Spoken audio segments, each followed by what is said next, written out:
All right, fam. Y'all know how we do. Always pushing help, wealth, and a better understanding of self. You heard? So y'all see the title, man. We got this Indian lady trying to steal our. I ain't even gonna say steal. She's just trying to get it because of the immigration. But y'all know how we feel about reparations. It shouldn't be nothing to be talked about unless you're talking about it for the lineage. We're gonna wait for everybody to jump in. And we're gonna hear what the people talking about. What are people talking about in the shout out to Tania, man, tapped in. We're gonna see what our people are talking about this Indian lady. But you know it's gonna get everybody riled up. We're gonna have to pull out some petition. Y'all already know how we do. Salute, family. But yeah, man, I appreciate everybody who tapped in on me. I was over there at Red Supreme channel. I got it. I'm probably gonna drop that tonight or early tomorrow. But without further ado, man, let's get it. Y'all know how we do. Always pushing help, wealth, and a better understanding of self. We did. America, Africa, that immigrants have built this country and make this country what it is today. Ma'am, enslaved black. What? See the same narrative I told y'all. Charles Barkley saying it. They putting everybody is going on tour and they using this same narrative. Immigrants built the country. Immigrants built the country. That's gonna hurt reparations. If you say a lot so many times, it become true. Black Americans built this country, and we're not immigrants. Black Americans are foundational in building this country and shaping what it became. That forced slavery created wealth through the industries that power the early U.S. economy and global trade. The U.S. economy didn't exist until it was built by free Black American labor. The country didn't exist. I'm talking about from Wall Street to physically building key landmarks like the White House and the U.S. Capitol. Beyond that, the wealth generated from slavery flowed into major banks, insurance companies, and financial systems. Everyone knows it wasn't Somalians or Red Dot Indians like Pramila here.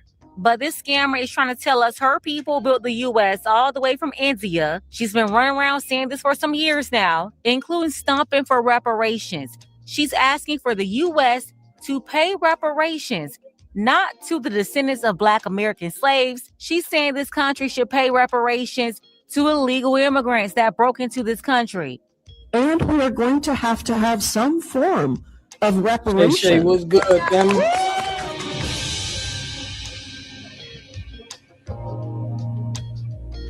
Wait a damn minute.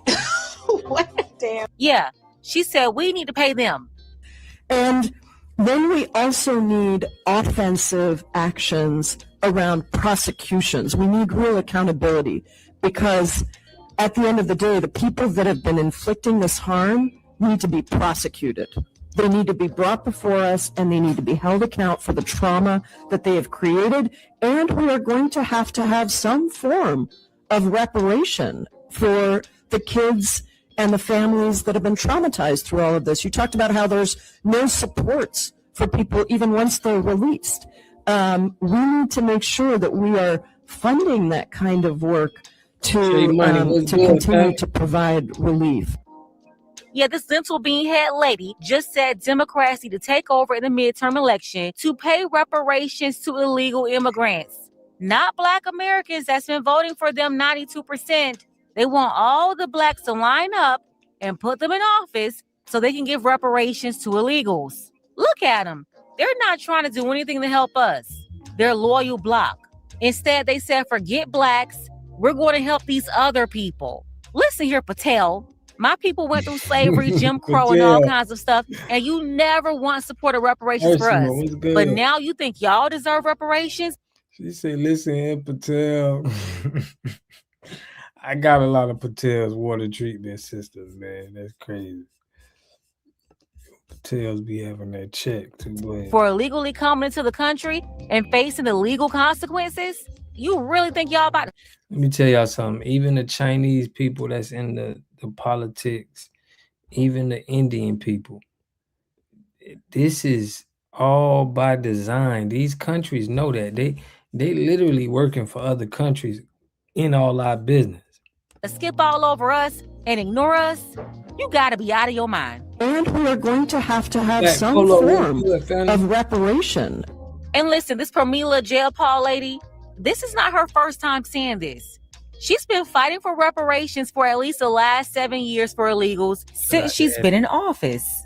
She's supposed to be the first woman from India to serve in the House of Representatives, and not once did she ever support reparations for Black Americans. But the caucus she's a part of, the Asian caucus, they use the Black caucus every single time to vote for something for their people and other immigrants. They all team up with the Do Nothing Congressional Black Caucus because they have more votes. And that's how they get specific set-asides for their own people, by using the cosplaying Black caucus. Because all of them in the caucus are pretending to be us, or they're pretending to care about us.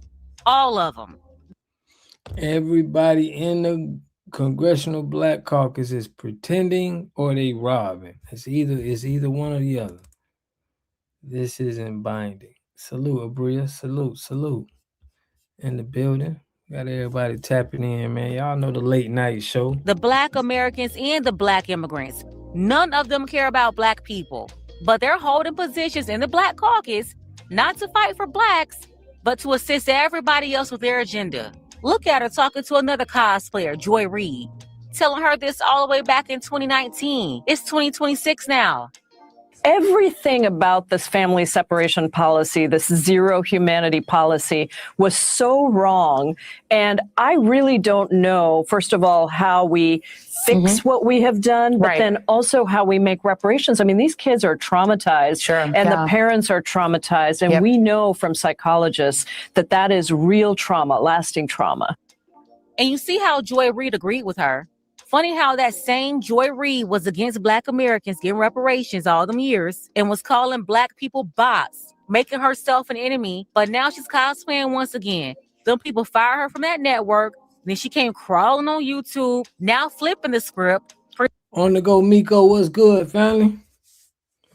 Yeah, man, we got us one tonight. We finna be on it tonight. Ainswell, my brother, what's good? Always tapping in, man. We in the building. FBA, y'all know how we doing today. We gotta definitely standing on the business. Tending to be grassroots, just to co-opt the movement. Exactly how Jamal Bryant did it with that Target situation. It doesn't matter what the cause is. These people have the same behavior. Jamal Bryant is not on your side. Joy Reid is not. What up, dude? Courtney Iverson, what's good, family? Brandon, what's good, family? Everybody's tapping into the chat, man. Y'all know we appreciate y'all. It's like family when y'all come here, man. It's the South. We showing great hospitality. Money man, yeah, Joy Reid the clown. Joy Reid the clown, man. Y'all know how we do, man. That Southern hospitality. Check it out. Just like they said, the preacher, this Joy Reid lady, commentators, we know if you ain't standing with us, you an enemy. We can't even play around anymore and think that, you got to stand with us with your chest out and talk our points. If not, you ain't right. You ain't right. On your side. Don Sweet Lemonade is not on your side. This one right here, Pramila, she is not on your side. She'll sit up there. Don Lemon is not on our side. Shout out to everybody who checked that. I just dropped a video on that boy. That lame bozo out there in Cali, the viral way, is bigging up him getting sponsored by Don Lemon. You can't make this stuff up, family. Salute.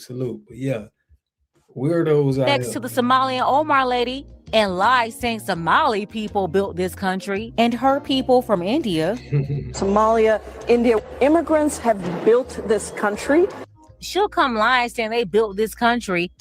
And y'all see, they going on a run, y'all. Extra lovely. What's good, family? They going on tour. I just showed y'all what they said with Charles Barkley was like, immigrants built the country. And then the other dude was like, oh, Charles, man, I love you, man. They're trying to keep this. It's like more and more people coming out saying this to try to take away, our fight for reparations. It's like, okay, that makes sense for them to be saying that, so they ain't got to pay up. And now they need reparations but never once supported reparations for Black Americans. In fact, they're against it. This Representative Jayabal Democrat is saying that if they win the mid-election, they need to give reparations to the children and families traumatized by ICE. Not the Black Americans that have been traumatized for over the last 450, 500 years in this country, or the ones that have been holding down the Democratic Party. No. When I tell you as Black Americans, you better stop taking your eyes off the prize, because you continue to make.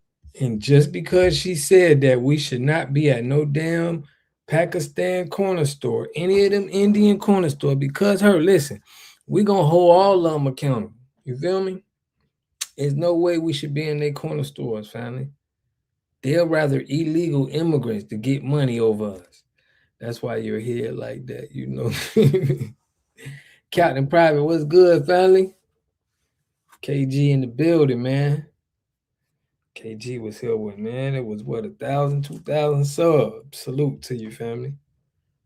Damn, that cat Vernon real wait. Man, that dude, man, he way out of bounds. What a god, Mars Squad. Pinky, what's the deal? She really got out there and said that reparations for illegals is crazy work, bruh. I don't know where she at, but we got to make it uncomfortable for her.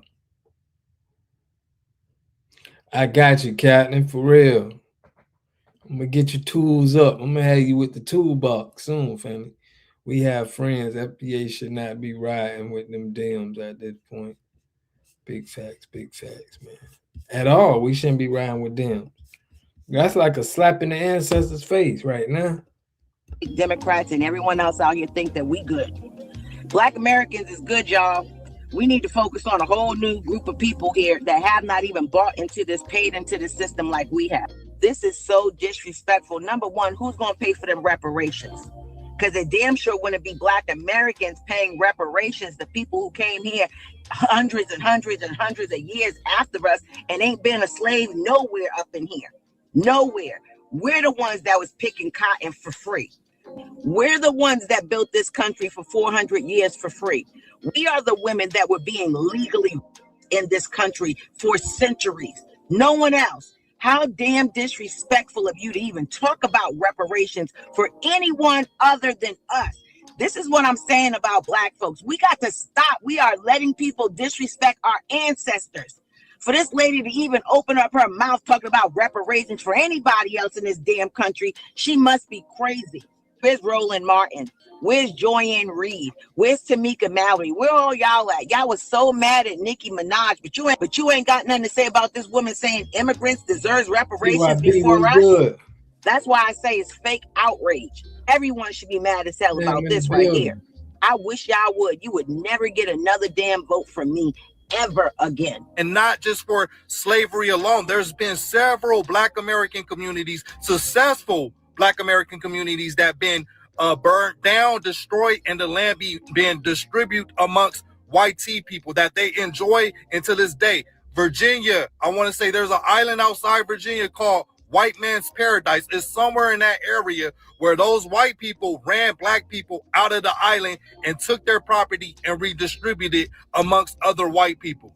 Read that story. That is a terrifying story. So you have situations like that happened after slavery where they literally took generational wealth from Black Americans and redistributed amongst white tea Americans. These lands, these property, these resources still exist to this day, and white tea people benefited off of those properties that they took from Black Americans. So we're not just talking about slavery, right? And Jaya Powell, she's from India. I want to say she's a first generation Indian in America. How dare you talk about immigrants, undocumented immigrants who came into this country with their will, free will. They crossed over into this country, undocumented, free will. They deserve reparations before Black Americans. Why don't you address the caste system that's going on in India right now? Matter of fact, 3,000 years plus, the untouchables, how they discriminate against dark-skinned Indians, the untouchables, Dalit. I think that the group is called Dalit. Why don't you fight against the systems in your own countries? right? You come over here, you get these positions, and then all of a sudden you're the voice for Americans. Like, they still make that have make sense. brothers hanging from Yeah, this lady lost her mind, but as you can see, she's Shout been out, on this. Shauna. Pramila became the first salute. woman from India to serve in the U.S. House of Representatives. She's not even from here, just like a lot of them. But she's in Congress for 7 years, taking over our country, calling for reparations for people that are not even citizens. Not once advocating for Black Americans, but you have Black people going over there to her side, advocating for her people, trying to. This is why we don't want no immigrants in politics, bro. We don't want to see no foreign face in our politics.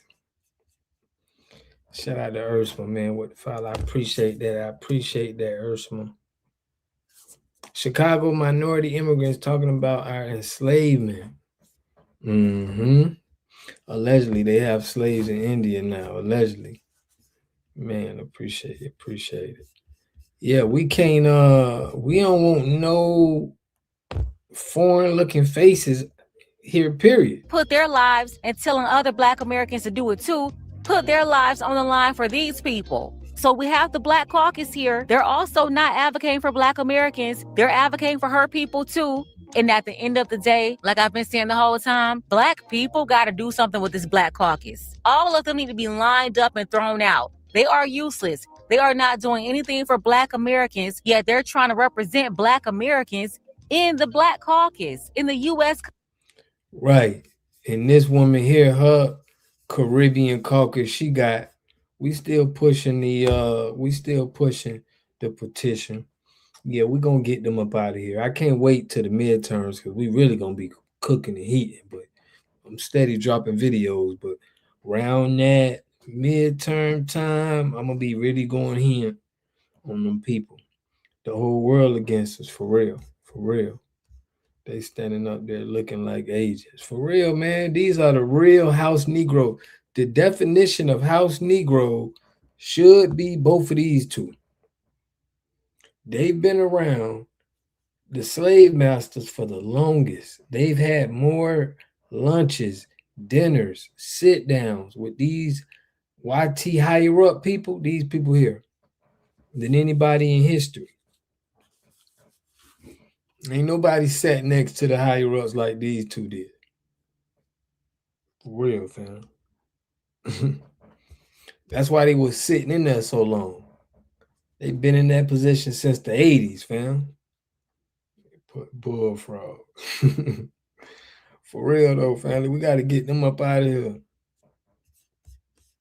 We got to get them up out of here, fam, because they ain't gonna listen. They're getting so much money, they'll never retire. They'll die in them damn seats because they know, man, the money, they're not doing no work. They're not doing any work. They going to conferences and just saying, do you see what the Republicans is doing? They ain't doing no work. Yeah, Mr. Fish Fry trying to clog everyone's arteries.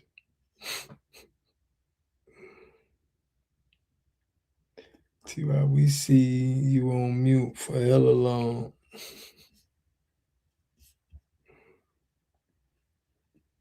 Yo, he put bullfrog. Bro, he said the man look like a bullfrog, man. You shut up, man.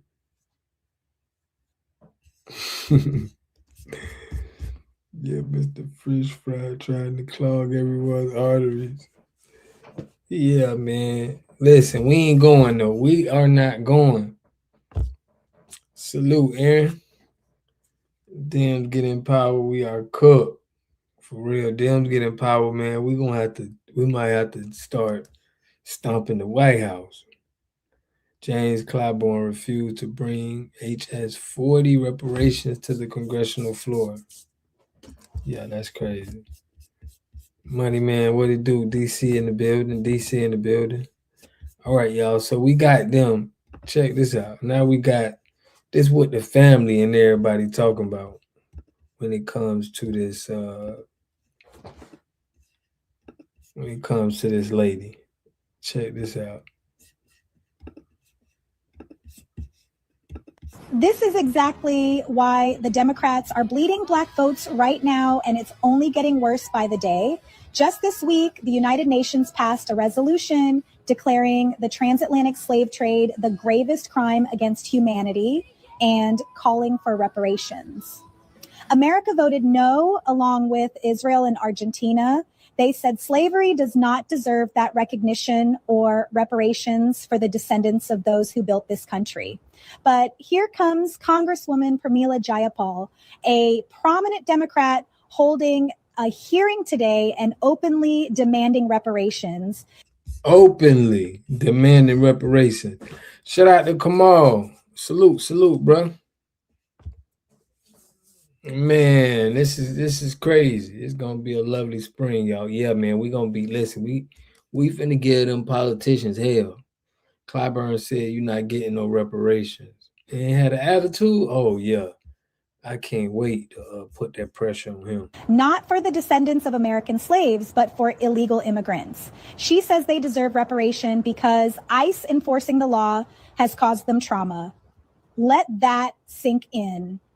Foundational Black Americans whose ancestors were brought here in chains, built this nation for free, and still suffer the generational effects, get told no reparations.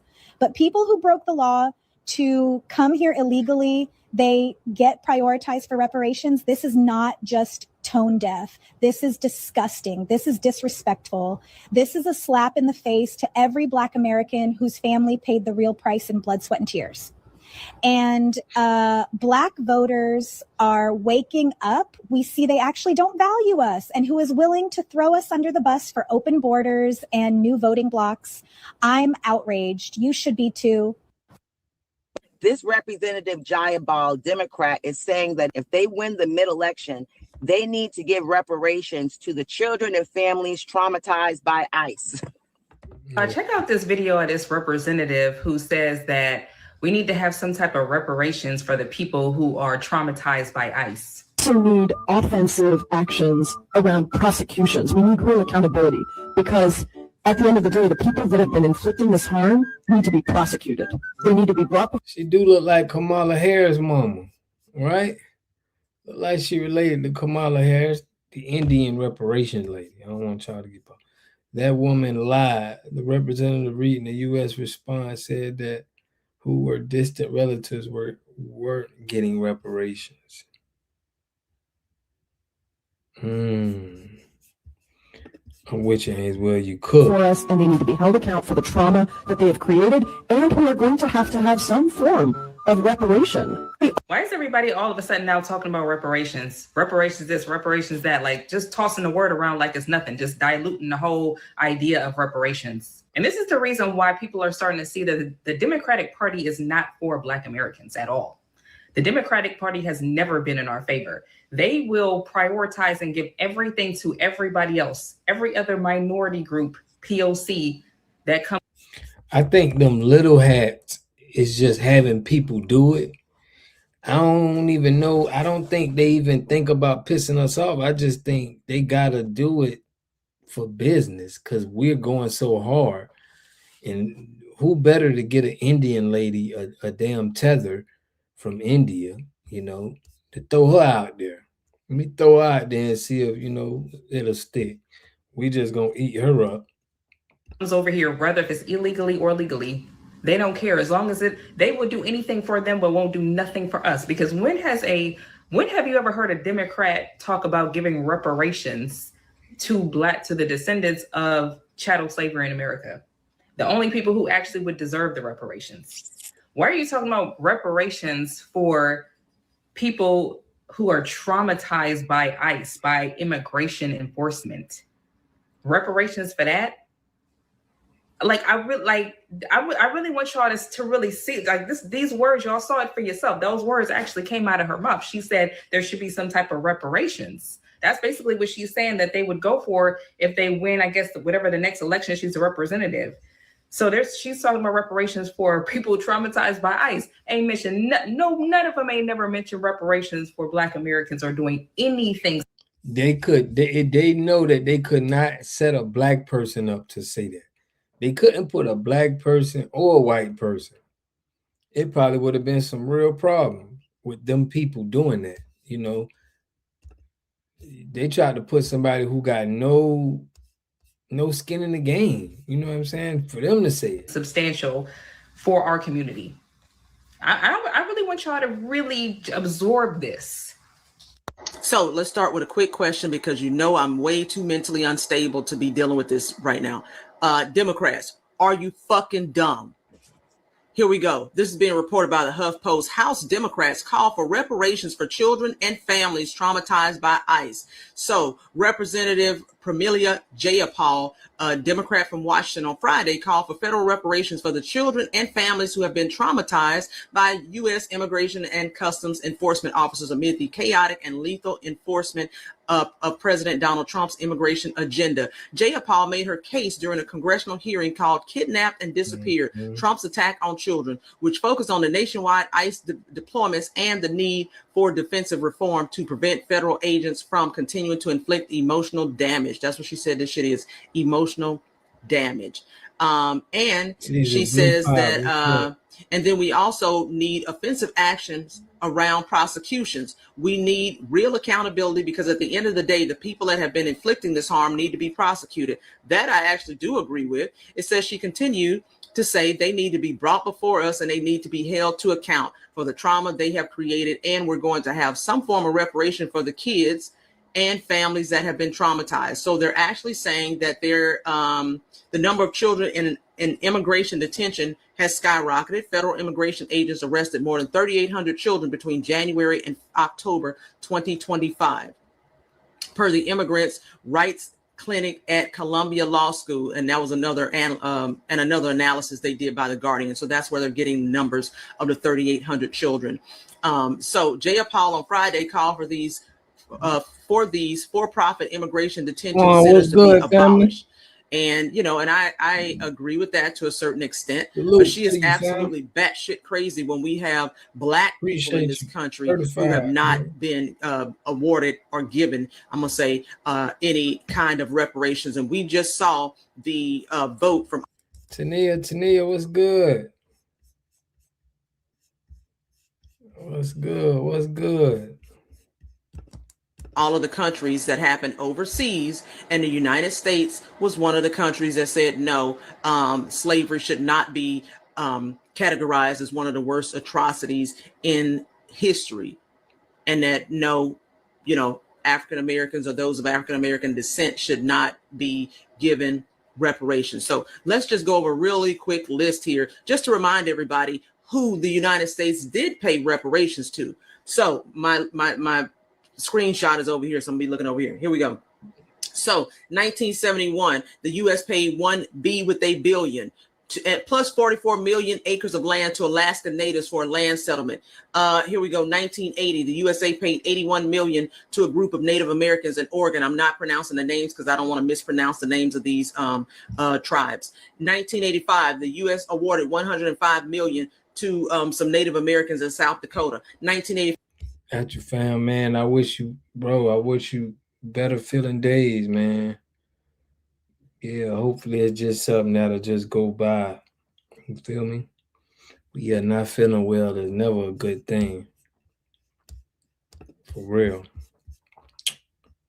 The U.S. awarded 12.3 million to Seminoles of Florida. 1985, the U.S. awarded 31 million to another group of Native Americans in Wisconsin. 1990, 1.6 with a billion, or if you break it down, $20,000 per Japanese American citizen to what they did with the Japanese. And if we really want to add something else here, recently, within the last 5 years, the governor over there in New York, actually, she awarded, I think it was about 180 something million to Holocaust survivors living in that state as well. So Democrats, you tell me that we are supposed to sit back and use our tax dollars to support immigrant families who were traumatized by ICE when Black people are still fucked up from what happened to them.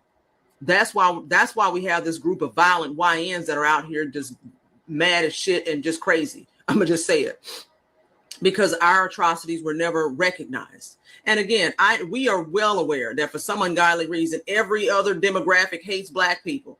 We don't even know what the fuck for. I'm just gonna be straight up. You tell me Asians don't like us, Indian people don't like us, Arabs don't like us. Who else the fuck? I can feel you, Nito Swan, bro.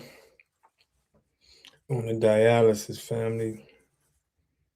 Yeah, man, we need you to get better, man. I had an uncle that was on dialysis too, so yeah, man. Yeah, family, my heart out to you for that, man. I want you feeling good, man. I hate to hear that, but we here, family. We here. Because here, white people don't like us. Hispanic people don't like black people. What did we don't even know what we did. That's the crazy part. Other than existing and wanting to be treated fairly, and wanting to have a good place to live and a good education for our children and a job just like everybody else to pay for the things we need to pay for. Black people still don't know what the fuck they did to piss all of these people off. Considering we're at the bottom of the totem pole. We have the least generational wealth. We're the least represented in a plethora of these jobs. I know we're the least represented in corporate America. I'm the only black person on the corporate fucking leadership team. But yet these Democrats have the audacity to even utter the words that these immigrant children and families need reparations because of the trauma they were caused. Democrats, start with the fucking trauma that was caused by the United States. Yeah, and bro, if it's anything that you feel like that could get you better, or you feel like in your mind that you need to go that route, bro, let us know. Let people know, man. We can help. Like, you know what I'm saying? If you don't feel like it's going the way you needed to go with your situation and your therapy, bro, let anybody know. People around you, us, you know what I'm saying? And we care about our people, fam. So don't be afraid to speak up, man. Cause I don't like how them people been doing us in that medical field. States toward Americans that are here.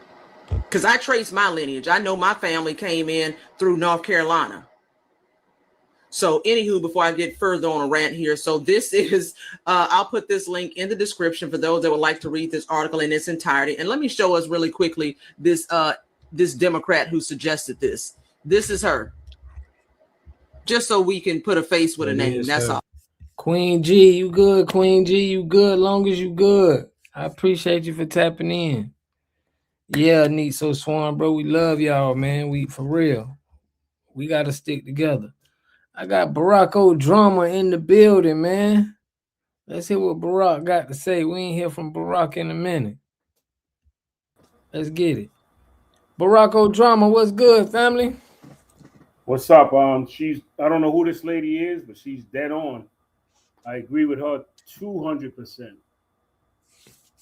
Everything she's saying, she's 100%. But I think our black people, we need to stick together on certain issues. Like we shouldn't be going to no army, no navy, and stop voting Democratic. That might start it. No army, no navy, no military. I just feel it's just not worth putting your life on the line for this country, especially with this idiot we got in office, fighting Israel's wars and all that, I just don't, even though that's a little bit different, but I agree with this woman. She's dead on. Yeah. I mean, I appreciate my brothers who went to the army. I got an uncle that went to he was in the U.S. Army. I got family that was in the Marines. Mm-hmm. So I'm with it because I grew up, I remember hearing but Muhammad Ali.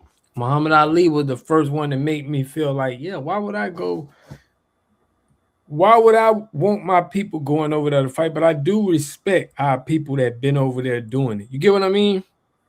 No, I respect it, but I don't agree with it because I think that you're representing something, you're fighting for something that's not fighting for you. That's right. The problem. Like I don't know about in your family, but I got an uncle that volunteered from the Korean War through Vietnam. He did a career in there. But me and him and my father, who got drafted, we disagreed on a lot of stuff about the military. Because I basically telling them like they were denied a lot of the things they were supposed to get. They had to fight for it. It's almost like your own government is more your enemy than sometimes than the guys you was fighting. In the state that I live in, we had a guy, he passed away like around COVID, but he was from World War II. And he was saying he got treated better in Europe than he was treated in his own country. A black veteran from the Tuskegee era. So, you know what I mean? You got to look at those things too. Yeah. You fighting for a country, when are they gonna fight for you? We're all Americans until it's time for reparations. Then it's that's just my thing with this country. I travel a little bit, and sometimes when I go out of this country, I don't even want to come back because of the way. I mean, there's good things about here too. Don't get me wrong, but it's just hold on. Yeah, it is great things about this country, but what country did you go to? Then you said you ain't want to come back. What country was that? I went to the Dominican Republic, for example. The Dominican Republic, for one, it's warm all the time. Number two, the people. Man, they poets, bro. Nah, it ain't. Let me finish. I stayed with it. If you stay in certain towns, it's nice over there. Don't believe the pot they got. It's just like in America. If you live in some hood somewhere, it could be bad. But if you live in a decent neighborhood, it could be good. Bro, you went over there and you was messing with them little women out there. No, I could do that here. I mean, I went to I'm from New York, and I went to like DJ K Slade's parties. Those are top. Them chicks out in DR, as far as looks, ain't really got nothing on them chicks. So it's not even about that. So you ain't go to DR for the women. That's what you're saying. I didn't. No. I could do that in my own state. I'm like past that stage, man. That's no big issue to me. I mean, my barber is like 55 years old, and he always be going to him and his a lot of older guys be going to the DR, and they be going there for the women. Oh no, you can go to what's that, Cartagena? There's a what's that? Not Mexico, whatever country that is. Colombia. There's a Jamaica. That's all over the world. That's not even an issue for me. I guess that's for guys that ain't really getting no girls. I don't know. That can't really get no. I guess I don't know, but I'm just saying, like when the cops look like me, so they never discriminated against me. They was dark like me. I just felt like I felt like in some ways I fit in more, other than the language barrier. I kind of felt like I fit in there in some ways more than in my own country. Because of the and plus where I was at, I ran into a lot of people that I knew that from the States. I didn't even know they was down there. So I just America is like, I'm just sick of the racism. I'm sick of the, but it's got its good parts, don't get me wrong, but there's certain things about it I'm sick of. I can't even have a conversation with somebody if I disagree with them politically. I'm called out my name.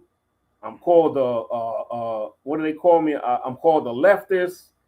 If I agree with one thing that the right do, you're agreeing with the MAGAs. I'm just tired of that. Yeah, and that's bozos that think like that. But first, I'm gonna bring you to because what you said, and then I'm gonna let got Kamal on. I got Ainswell on. I'm gonna get your take after this. I'm gonna shut up. No. But listen, I want to ask you a question. Then I'm gonna go on to the guys. Mm-hmm. When you went to DR, were they asking you for money? People in the city. No, I mean when you go to, the only time they was asking for money is when you went to like certain hoods. But where I was at, where like the expats were at, I didn't get that much because I go to the same places I always go to. Like I got a friend not a friend, but an American guy that I know got a restaurant down there. I was going over there to hang out. As a matter of fact, we was watching when I was there. The Dominicans was playing the Americans in the WBC baseball. I don't know if you're a sports fan, but that's like the World Series of baseball, and we ended up beating them. So it was I didn't have those problems. It depends on where. It's like anything. It depends on where you go. That's right. Depending on who you go. So you ain't see. I never been, but a lot of my. My barber, my homies, they been there, and they kind of saying the same thing you saying, but they always speak about the women. Hold on, let me let Kamal. I got Kamal, and I'm gonna let Ainswell get on. Kamal, what's good, fam? Yo, what's good, bro? Water God TV. I actually stumbled upon your channel, bro, and like I just clicked on it. I saw the title. I like what you're talking about, bro. I appreciate you, bro, for speaking the gospel right now. You feel me? Barack Drama. That's a funny ass name. That name funny as hell. You feel me? And what's good, Ames? Well, you know what I mean? I guess I'll tell you a little bit about myself, and then I'll let Ames say what they gotta say, and then we can get on with the convo. Like y'all can see, I'm Kamal Johnson. I'm from Oakland, California, but I live in San Diego. Been out here since like 05, so I'm in Cali and shit like that. I am a foundational Black American, and I fight for my people as much as I can and how I can. You feel me? So yeah, bro. Just wanted to give I got a question for you because you from out there in Oaktown. What you think about that 19 Keys situation, man? How you feel about that? Man, I kind of touched on it on my show itself. You feel me? For real. And I know the bird from the town and shit, but this nigga being goofy, bro. Like, come on, man. In his response, I ain't gonna lie. I felt it was kind of disrespectful, his response, because he felt like he was basically saying, hey, y'all too dumb to know what I'm talking about. I have intellectual conversations and stuff like that. Like, nigga, you don't want to say Tariq name, spoke on our lineage, and you in Hidden Color 6. And not only that, you got Burr phone number and went on like lunch and shits with him. You could talk about that shit on the back end. Bruh, it looked like you chasing clout. That's how I felt about it. Yeah. You know? Exactly. It was kind of disappointing too, bruh, because I fuck with 19 Keys, but I gotta call a goofy, man. That's some goofy clout chasing shit he was doing, bruh. For real. I'm with you. I mess with him too, bro. I'm like, dang, I mess with him, but Ainswell had to put me on, and hey, I gotta call out the goofies and the goofies. I'm gonna get back to you though, come on, but Ainswell, what's good, family? What's up, family? You already know. What's going on, everybody on the panel? Mm-hmm. Yeah, we got Oakland, we got Jersey and Philly in the house. So what's good, man? Yo, I want to ask one thing real quick. Y'all remember how Ghana came over here, right? Talking to reparations bullshit. Mm-hmm. Did y'all peep that they got flooded in less than a week? Yeah, I seen that. The whole joint got flooded. Now, do y'all think that's coincidence? Nah. No, man, people gonna learn, man. They're gonna learn what they messing with, man. We really the ones. You gotta come with respect, or you're gonna get checked. For real. Man, we gotta cover that. Barack Drama, what's up with that name, man? I'm with Kamal. Kamal say that's a name, man. I know you heard about Chili, the TLC lady who said that she didn't put, I dropped a video on that. She said that she didn't mean no disrespect to the Obamas. How you feel about the Obamas, man? You know, you kind of taking a little bit of homie name. How you feel about Barack? What, overall when he was president, or you mean as a human being? Which way? I mean overall, how do you feel about him? You Barack Drama, so I'm pretty sure you feel high about him.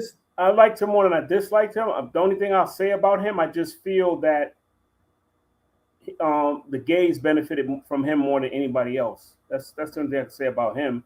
He done some things that like I'm union in my state, so he's done some things that I know about because I campaigned for him when he was running.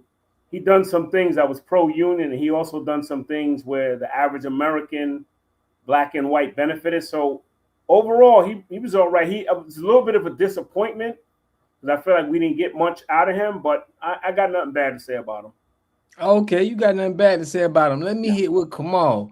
Kamal, I think he really liked Barack Drama because Barack Obama, because he got the name. It's kind of like so I feel like that's his guy. What you feel, Kamal, about Barack Drama? Barack Obama. The people in your chat said it best. Obama is a tether.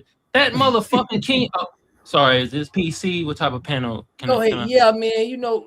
The little hats kind of be on my channel real hard. Got me in the headlock. So just kind of try to keep it PG. You feel me? I got you. Bro didn't do nothing for black folks. Let's be real. He did more for the LGBTQI plus AWV folks. You feel me? Than he did for black folks. he was doing all that. What I didn't like about Obama, to be real, and he was kind of doing it when Kamala was running. He wagged a finger at us Black Americans a lot. He was always wagging a finger and telling us how we ain't doing this, we ain't doing that. And he sold us on the goddamn thing of hope a lot of times. You know what I mean? And he used our plight a lot of times to pass agendas for the LGBTQ, you feel me? They got the gay marriage pass in, was it 08, 09 or something like that? And then also, if y'all notice, bruh, a lot of us Black folks was getting murked by the police during that time. And this nigga didn't say nothing. He didn't hold a press conference. He had more of a press conference of what bracket he was going to have for college basketball than he did for the Black folks getting killed under his term. Big facts. Yeah. So when it comes to Obama, man, this is why we delineate, y'all. So we don't want to be caught up with mother effers like Obama. Feel me? For real. That's how I feel about her. Understood. I got Ursa, but let me get to Ainswell. Ainswell, man, I know you done bumped into Barack Obama before. How you feel about Barack Obama, man, and what he did? Man, he King Tether, man. That's King Tether. He the head tether in charge, man. He did everything he could to disrespect us in our face. And like I said, like bro said, during both his terms, we was getting lit. We was getting lit up by these race soldiers, and we received no justice. And the only time that he did mention it, he was complaining about our kids reacting in the streets and calling them thugs and all that. And I'm like, oh, some time out. I watched all these innocent people get murdered. You know what I mean? I mean, unalive. They got unalive. And you was church mouth silent during that. But when the people come out reacting to it, they're the problem. I said, okay, yeah, you definitely an open enemy. The ops, for real. So we got Ursa. Ursa, how you doing, man? So go ahead and jump in, Ursa. I just plugged you in. How you doing? Oh, I'm doing great. How's everybody doing? How's the FBA family doing? We're doing good. You doing good? So anyway, okay, Barack Obama. Okay, now I don't know if anybody has seen the video. Barack Obama was chosen even before he went to Harvard by the small hats. There's a video out, that said, that's what they do though. They go and they kind of scope like high schools and colleges to see who's a leader, black, black people. And so they said, we do not care. And this was the head of, they were having a meeting. And he said, well, we don't care about if they pass laws for black people. We want them to pass laws, for Israel. Now, this is a fact. So, I always wondered, where did he come from all of a sudden? Because, he got that Senate seat in Chicago and really nobody even wanted him. Nobody, he's not from Chicago. He married Michelle, but he's not from Chicago. So he just really came out of nowhere. The same way with Kamala Harris, And so, they thought they was going to have Obama 3.0 with Kamala Harris, but we weren't falling for that. So, Obama was one of the worst things. Well, okay, not Obama, President Clinton, supposedly the first black. He was the worst president for foundational Black Americans, because he's the one that passed the crime bill. He passed the welfare reform. He passed NAFTA. And he passed a bill that made it possible for for these takeovers of like network shows. Like now they have like Hulu, and Hulu owns like 5 different Amazon Video owns 20 things. He passed that bill. you know, to make it like, you know, you have to, it's all in a bundle. You know what I'm saying? So yeah, right. I mean, so you basically saying what they saying. They're tethered. We seeing this with the chat that nobody really like Obama. They don't like what he do. So, old drama up there, old drama. Question for you. Oh, can I expound on? Go ahead. What Go Ursa ahead. said real quick? Go Hey, ahead, Ursa, you were spitting fire. You feel me? I just wanted to say the bill she talked about is the 96 Telecommunication Act. That was the bill. Exactly. Yep. There you go. Boom. Yep. So what did that bill do for us, y'all? So, Ursa, you want to explain it, or you want me? Well, yeah, it enabled takeovers of different networks. Before you could not have a monopoly. And once Clinton and he done it, didn't nobody know what the hell he was doing, you know, but he done it. So now that's why you see all of these takeovers. And also it affected our newspapers. So, you know, you see only like one newspaper, like but they allowed the takeovers of all of these other networks, just like the small head took over TikTok. You know, and the small head took over CBS, and CBS owns, actually, who owns CBS? I think that might be somebody else owns CBS, actually, you know, but that's allowed that. So there is no, it's only like, six official television stations, because they own everything else. They own everything else. You know, just like I try to get a movie on FX. Hulu owns FX, or no, Disney Plus does. You know, so you got to pay for that. That's why we can't get any football channels. You know, I'm a I'm in Wisconsin, a Green Bay Packer fan. I cannot even get Green Bay. Wow. Okay. Ursa, I like you. You a Packer fan too? That's what I'm talking about.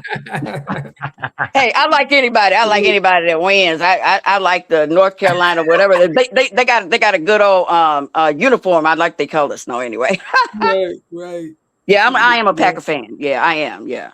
Okay. We appreciate that. Let me get the Barack drama. So Barack drama, you hear what everybody's saying. I got another question for you. So you seem like people in America don't really respect, Black America, we don't really respect Obama. Okay, so why do you think people got so much respect for Obama? Like, you know, people like you and the Democratic Party and other people. Why do you think they got so much respect? Because with me, I'm the type of guy, I don't have to agree with you to respect you. That's just my style. I might not. No, forget that. Right, we know that. I'm with that too. I just want to know, what is it that, you know, you named yourself after this man? So I want to know, like, what was it that he did? As far as the name, that was just what I used to go by my government name, but sometimes I started noticing that people don't use their government names. So I said, let me just make up this name, and so when I go on, if they want to smoke, let's do it. That's all it was. Had nothing to do with politics. Y'all remember DJ Drama? Actually, my internet name when COVID was happening was Supreme Asthmatic, because on where I worked at that time, 3,000 people got sick. I was one of them, and 300 died during COVID. It actually was Supreme Asthmatic. But then when Black social media and everything started blowing up, and I had went back to my government name. So let me get me an Instagram. Let me get me a social media name. If people want to smoke and they want to go back and forth, let's do it. That's all it was. But that name, like Kamal was gonna say, it came from DJ Drama, right? That's what people are saying. But what song did he make? I don't even know who that is. He had some mixtapes, but this was around the time when Barack Obama, you know, when he was the president and everybody was feeling good. America is black. You know, we jamming these songs that, you know, Jeezy made and Barack drama. So then we had a change of heart like 3 years later. So he don't go by that name Barack drama no more, DJ Drama. Oh, I knew him as DJ Drama. I didn't never heard nobody calling themselves Barack O Drama. I mean, I've heard people say that to me too, but I didn't hear nobody. Like I said, they say his name, and I said, well, name a song he made, name an album, and everybody saying it's a mixtape. Well, to me, that don't count. That's street underground stuff. You know what I mean? Yep. Shout out to Nikki P. Nikki P, what's good, family? In here like swim well. But listen, this is the question we got. I got to ask everybody on the panel. What do you think will happen if they give these immigrants some form of reparations for the ICE? What do you think will happen? Barack, I'm going to let you go first. Then I'm going to go to everybody else. I don't think they should do it. I mean, if their rights were violated, I don't agree with that. But what if they do it? What if it happens? I mean, it needs to be. It's an issue that needs to be addressed. How are you going to give them something you don't want to give us? That's what I say. It should be addressed. I don't agree with it. It's taxpayer money. We taxpayers. I don't agree with it. They shouldn't even be here anyway, technically speaking. Right. But at the same time, if somebody's rights were violated, then that needs to be addressed too. But I don't know if they should be compensated for that. I didn't get anything from my rights being violated. I've been roughed up by the police and accused of stuff I didn't do, or I thrown up against the wall because I looked like somebody, or almost I'm a dude because they thought I was selling drugs. So but I don't agree with it. Okay, facts. You don't agree with it. All right, Ainswell, man, you there? Yeah, my boy. Yes, sir, man. Yeah. So what you think will happen, fam, if they gave them immigrants reparations for that ICE, man? What you think will happen out here in the world? Wow, that can go many different ways too, man. I know one thing, they would for sure wake up those FBA family that's here, and they wasn't fully aware of what time it was and how much vitriol that these people got towards us. They would know it then. They would know it for sure without mistake then. That if you repairing these other groups that come in this country before you dealt with the justice that our people need, oh yeah. Like I said, that's like you and we all in the ER, and you got people with paper cuts trying to get seen before the people in critical condition. You know what I mean? Facts. Yeah, that makes sense right there. That makes sense. It'd be a double-edged sword for them. Yeah. Because this is us with just a few of us on code. It's going to put a lot more people on code even harder. Yeah. If they pay attention. For real. Nikki P said it needs to start being some major lawsuits filed. I'm with you, Nikki. We need it. So come on, man. What you think, man? If they gave them reparations to the illegals, what you think will happen out here, fam? Well, we gotta. I'm gonna be honest with you. If it's the Hispanic illegal immigrants, them motherfuckers going back to their home country, because $1 out here is like 1,000 pesos, or wherever their money is out. You feel me? Yeah. The African illegal immigrants, now they ain't going back to Africa. They gonna somehow try to make it work out here. You feel me? They might send a couple of shekels back, Africa here and there, but you feel me? That's what they gonna do with the money. You feel me? For real. Yeah, man. The Hispanic people, bro, they most definitely gonna go back to they Spanish speaking country or wherever they from and shit. You feel me? But the African immigrants, they gonna stay here, send a couple of dollars, try to bring some more people over here. You feel me? But if that shit happen, man, it's gonna be a whole lot of ass whooping. I'm telling you that right now. Man. Alleged ass whooping. For real. I wanted to ask you something though about Oakland and San Diego. How is it with the Mexicans over there in Oakland and San Diego? Is it an influx of Mexicans in those two cities too, just like LA? So when I was in Oakland, the town and shit, they were starting to come in, but I moved out in like 2005. They really start like really coming in 2010, 2011. In San Diego, we basically by the border. So they here. They be here. You feel me? But to my surprise, and probably to y'all surprise too, me telling y'all this, It's not a lot of tension between those black folks and Hispanic folks in San Diego. Now, when you get to LA, that shit a different story. You feel me?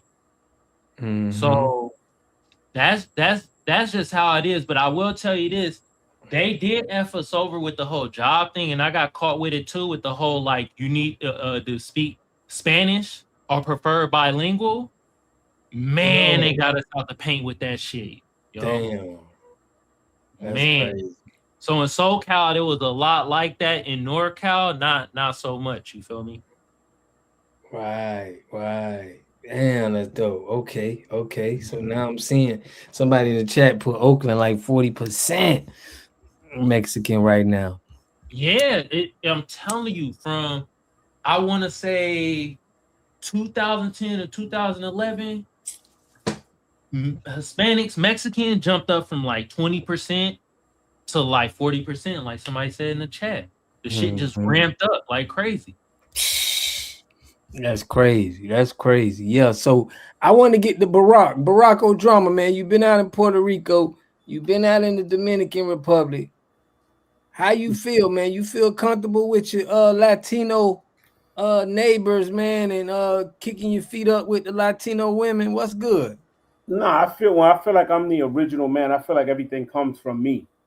I feel like all the races come from me. I'm the original man, so they come from me. So that's how I look at that. I mean, if you know, hold on. Let's speak on it. You say you the original man? The black man is the original man. The black woman is the original. Oh, okay. Now not me personally. I feel like they come from me. They come from African descendant, or they come from the original man. So you don't believe? Listen. So you don't believe life started in different places, like America? It could have been in different places. You believe it was all in one place? Well, the oldest fossils, I took up anthropology, and that's going way back a long time ago. They don't have nothing that goes back further, that as far as I know, than Africa. As far as fossils and humanity, the creation of humanity comes from there. No. Well, that's what that's what I learned in there. I mean, I could be wrong. That's what I learned. But that's a different issue. I mean, that's a whole different. That's a whole. No. But that's a very important issue, because what you're saying is, right? Think about this. If everybody originate, and I'm gonna get everybody to talk about this. If we originated from Africa, right? If that's true, right? Why don't the other black people who look like us from Haiti, Jamaica, and Britain, that's all around the world, how come we don't say that they are African and whatever they are? Some of them do say that. They call it the diaspora. So the Aboriginals in Australia, are you familiar with them? Yeah, they try to wipe them out. Yes. Right. They don't consider nothing about them African. I heard that, but I did hear that. Aboriginal to Australia. You get what I'm saying? Yeah, I heard that. So some of them got blonde hair and blue eyes. Okay, so my point, and I'm gonna get them to ask. So my point is, how can somebody say they're Aboriginals from Australia? Some black people saying they're Aboriginal from America. You saying you come from the first man, and that's from Africa. How can it all make sense? How can what? How can it all make sense? Like I said, in anthropology, they haven't found anything that went further back than that I know of. I'm not really a historian like that. Like, I would never stand up here. Like, that's one of the things I would. Have you heard about the Louisa skull? Yes. Okay, that's the oldest dated human person that they actually got, evidence on, facts on, that was from the Americas. That's the oldest, and we got Albert Perry with his DNA. So to say that an original man could be from Africa, you would have to be dismissing a lot of facts that point to inhabitant land in America that was first. That's just, that's just what I'm saying. Yeah, but you know what it is? That's one of the, like, one thing about me, when something's not my area, I bow out to that. Like, you'll get no drama on that because that's not my area. But my point was all of those people come from me. They come from, whether it's from where you just said or Africa, whatever, that's still us. That's all my point was when I go to those other parts of the world. Those people originated after us, whether it be in the Americas or be in Africa or wherever it is. Right. You speaking in a Pan-African correct term. Right. Okay. But I wouldn't, nobody on this panel got to worry about me debating them about, history, because I'm not a historian like that. I'm not really built. Like, I'll bow out and say, yeah, you know what? I take your word for it. I might have to fact check, but I take your word because that's not my area. I'll bow. You'll get no drama on that one. I'll be like, you know what? He's probably right because that's his area or her area. That's not me. But I'm just saying, all of them other cultures, they come from us. That's what I'm trying to say. Yeah, but that us is kind of like, it's a lot to go with that. Let me get Kamal. Yeah. Kamal, how you feel about that, man? About the first, where people came from, where Black people in America came from. How you feel about that? I think the shit murky right now. It's like what you just said. Like, we got, what's her name again that you just mentioned? The Louisa Skull. Yeah. The Louisa Skull. Yeah. That's in America, right? Mm-hmm. But let's just say we all come from Africa, right? We all got African genetics, and it's a great point that y'all bringing this up. This is the point of delineation. People have ethnogenesis. Mm-hmm. That's the point. People have ethnogenesis through living in certain regions after certain times, right? And they change. If we want to have the whole thing, the first man is in Africa, that means every motherfucker got African genetics. But everybody done had an ethnogenesis. But it's a problem when we do the shit and have delineation. Exactly. Just saying. And Barack Obama said it came from us. So you see how it's like now we gotta still share, you know what I mean, things with other people. It kind of seemed like the same thing. We can't be distinct and just, this is us, this is where we from. It's like we always gotta be, the Black and Brown coalition. It's gotta be African American. It's like we always gotta be tied to something and not being able to be, solid on what we is. Let me call in. Yeah, you can call in. Ames, well, what's good, family? What you think about that? You hear me? Yeah, I can hear you. Yeah, man. I'm not big on history, but I will tell most of the people that are big on history, they got some plot twists coming up for them. Cause everything started here. Like everything, the first life was here, and we went everywhere else and populated the other lands. Good point. So that's what Barack Obama is basically saying. Like, yo, whether I'm from Africa, whether I come from Africa or America, it's us. You get what I mean? Yeah. That's what I mean. All of those other races that they my offspring, they come under my umbrella. I don't come under theirs. If there is one, I don't look at it like that. Right. America is different. I'm with Kenny Classic on that. America is different, because they did hold that skull out there, and they put the skull in Brazil, but they were saying like, yo, this is an American. This is how an American looks. So now it's just a little murky. Like, like Kamal said, it's like, we getting thrown into everybody culture, birthright, citizenship for immigrants needs to go. Okay, I'm with you on that, Tania. You put America is cheap. So I did a video, fam, saying that America is the original Egypt. So the Grand Canyon, Barack Obama, you know about the Grand Canyon? Not much. What about it? I'm saying of how old it is. It's kind of like the oldest. I think it's like the oldest rock or almost as old as something out Egypt. there. Huh? I heard it's almost as old as Egypt. It's almost. Oh, it's older. It's Oh, it is older, older. right? Oh, yeah. Much older. Yes, much older than Egypt. That's So what I heard about it. right, They still finding pyramids over here. They just found a whole site in Kentucky. I forgot how long it was, but they uncovered it. Was all. It looked like it was just all brushes, all trees, and all that. But they cleared it out and found a whole. It's like a whole little civilization, like a little town with pyramids in Kentucky. Mm-hmm. Kentucky, and you know they say Kentucky is really named what King Tut. That was really like that's where they got the name from.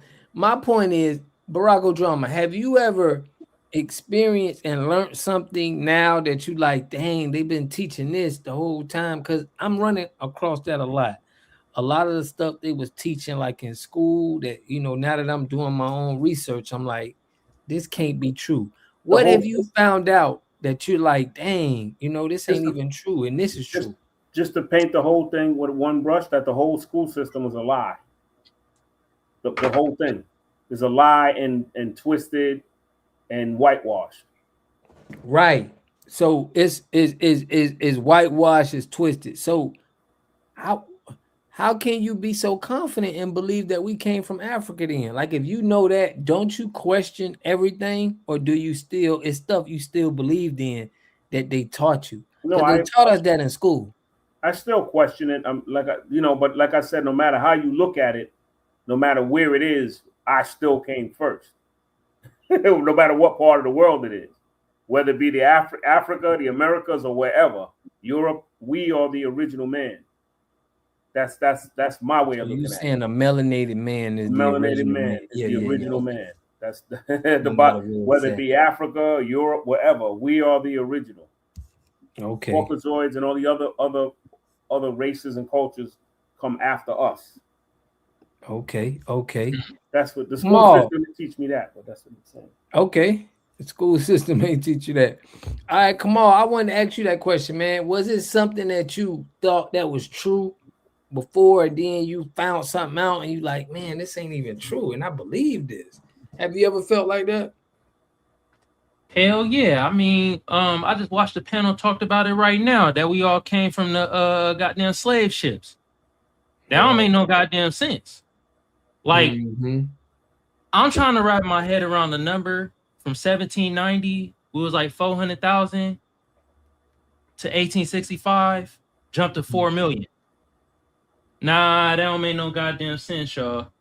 They reclassified people that was already on this land and intermingled with the 400,000 that they brought over here on slave ships. I think that's bullshit too. So but excuse me, you said 1790. We started coming here in the 1500s. No, I mean, what I'm saying is the number for 1790 is 700,000, and it jumped to 4 million by 1865. That's what I know. We came here before that, but I'm just putting in context of the number. Well, yeah, but I'm just well, I'm just saying that, you know, because Massachusetts was the first enslavement state in 1623. No, so I get you. even before that, there were people coming from Africa. But the only thing is that you know, this whole earth, was all together. You know, was one land mass anyway. Yeah, but I mean, I don't know if people know that it was one land mass, and then, you know, with earthquakes and different things like that, that's when it starts spreading apart. Because if you look at all the continents, if you put them all together, they all fit together. You know what I mean? Right. Yeah, I got you. It's called, I think it's called Pangea. Pangea. Yeah. But that was the thing I learned though. I'm like, it don't make no sense that y'all brought over. Y'all said this number when, let's be real. Have y'all been on a boat before? Yeah. How they gonna have that many people under that boat with all them diseases and shit, traveling all that time, and bring over 400,000? No, I think it was less than that. I think a lot of us died during the voyage of the transatlantic slave trade. So it's no way they can have that number where the so-called 400,000 or 700,000 from 1790 jump up to 4 million people within that short amount of time at 1865. Don't make no damn sense to me. Yeah. No, it don't. It don't, because it's reports that them people on the ship didn't even make it to America, family. They only made it to the Caribbeans. You get what I'm saying? Facts. So, Feel me? Yeah, that's definitely.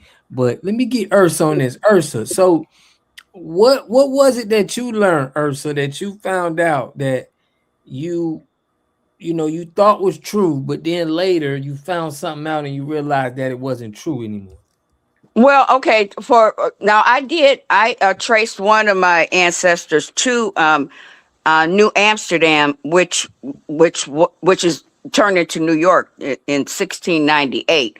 Now, I don't know if they were there already, but I mean, I do believe some of us did come from Africa. There are artifacts and things like that shows that yes, some did come from Africa. And even like the African people now, are admitting that they did sell humans, for liquor, actually, because I mean, they didn't need currency. I don't know. People be talking about, oh, they got money. Wasn't no currency, in Africa at that time, but they were given like little trinkets, actually, like tea and liquor and little stuff like that.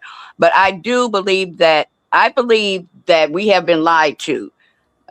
I mean, but I believe white folks don't even know, but they always act like they know everything. And that is what I really believe, because they think they know everything.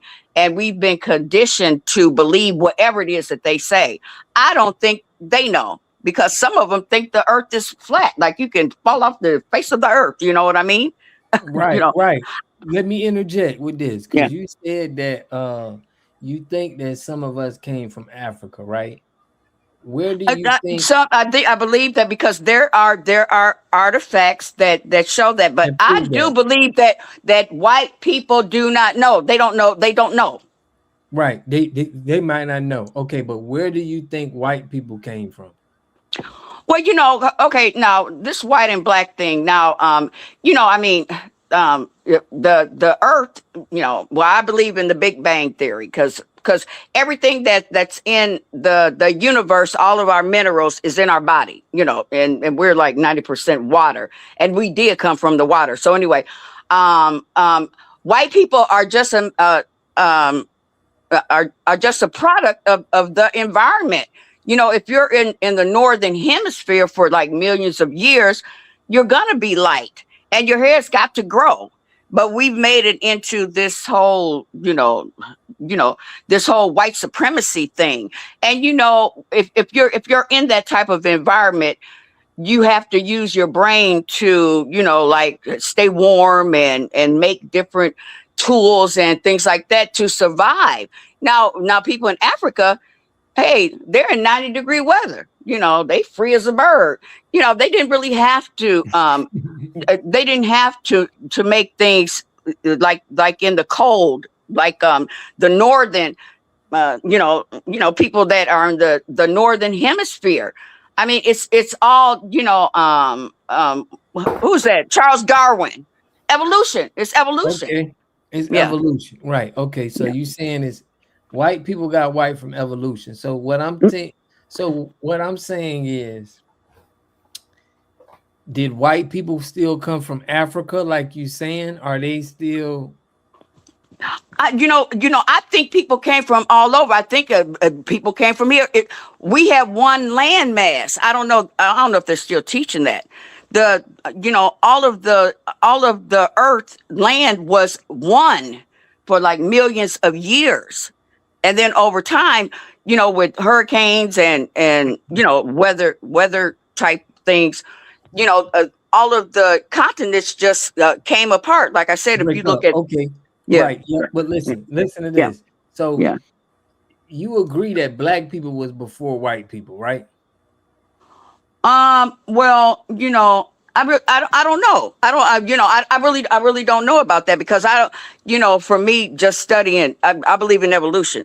So, check this out. Okay, you believe in evolution, but there was a time where the sun was so hard, the sun was beaming so hard that only black people could be able to, you know, do anything and live on the land. You know, who said that one time the sun was so hard? The sun is the sun. The sun has been the same. The sun has been the same, just like the moon. It's been the same. I mean, the sun doesn't change. The moon doesn't change. Okay, so basically, you saying that white people was here the same time black people was here. That's what you're. That's what you're taking. Well, you know, I'm saying that you know, I don't know who was here first, but the only difference is climate and how people have moved around from here, there. I do believe people were here in America millions of years ago, and black people too. I do. Yeah. Right. Okay. So what if somebody said this, and I'm gonna let them talk Yeah. too. What if somebody told you this, right? I wanna see if this could be believable from you. What if somebody said that white people was created, and they were created to, you know, were created by black people, but they were created, you know, just to start another race, and also Chinese people was created. I don't know if you ever heard of eugenics.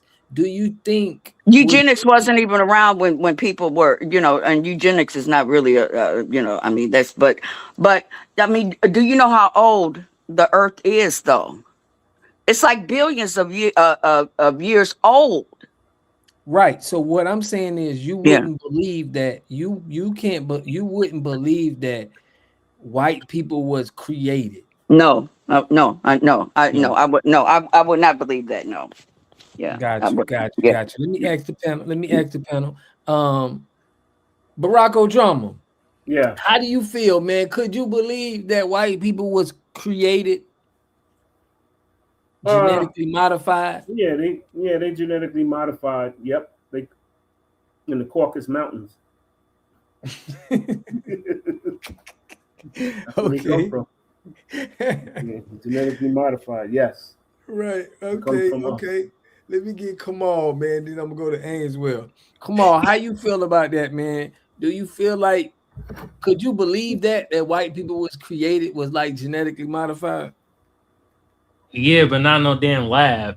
I think I agree with the drama, bro. I'll be damned if a portion of me created in the lab. F all that. God damn. Now I really think, but like I said, the ethnogenesis, right? Mm-hmm. If we going with the shit that the first man came from Africa, right? And then traveled out throughout the world and shit, then the ethnogenesis happened. Throughout years, living through a certain climate and stuff like that, yeah, you're gonna genetically modify. If you in them mountains and it's cold as hell and stuff like that, yeah, your nose gonna thin a little bit so you could breathe better in that type of environment, and you're gonna get pale as hell because the sun ain't hitting you like that. So that I don't believe that. So basically, you saying, check this out. So you saying if a black person right now, let's say a black person is 2 years old, 3 years old, you take them to the Caucasus Mountain, right? And they 80 years old. They spent 78 years in cold weather. Do you feel like their skin would change? Hell yeah. Okay. They gonna get light as they gonna lighten up a little bit. Right. They ain't gonna turn white though. They wouldn't turn white.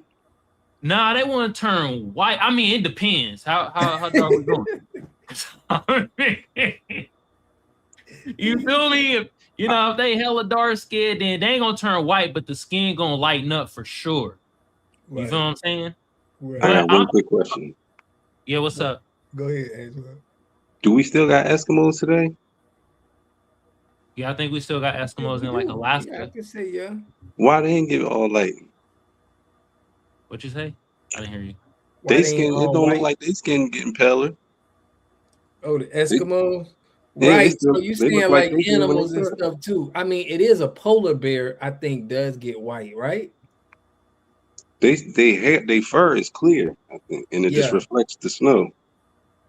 Got you. It ain't like, yeah. That's what I'm saying.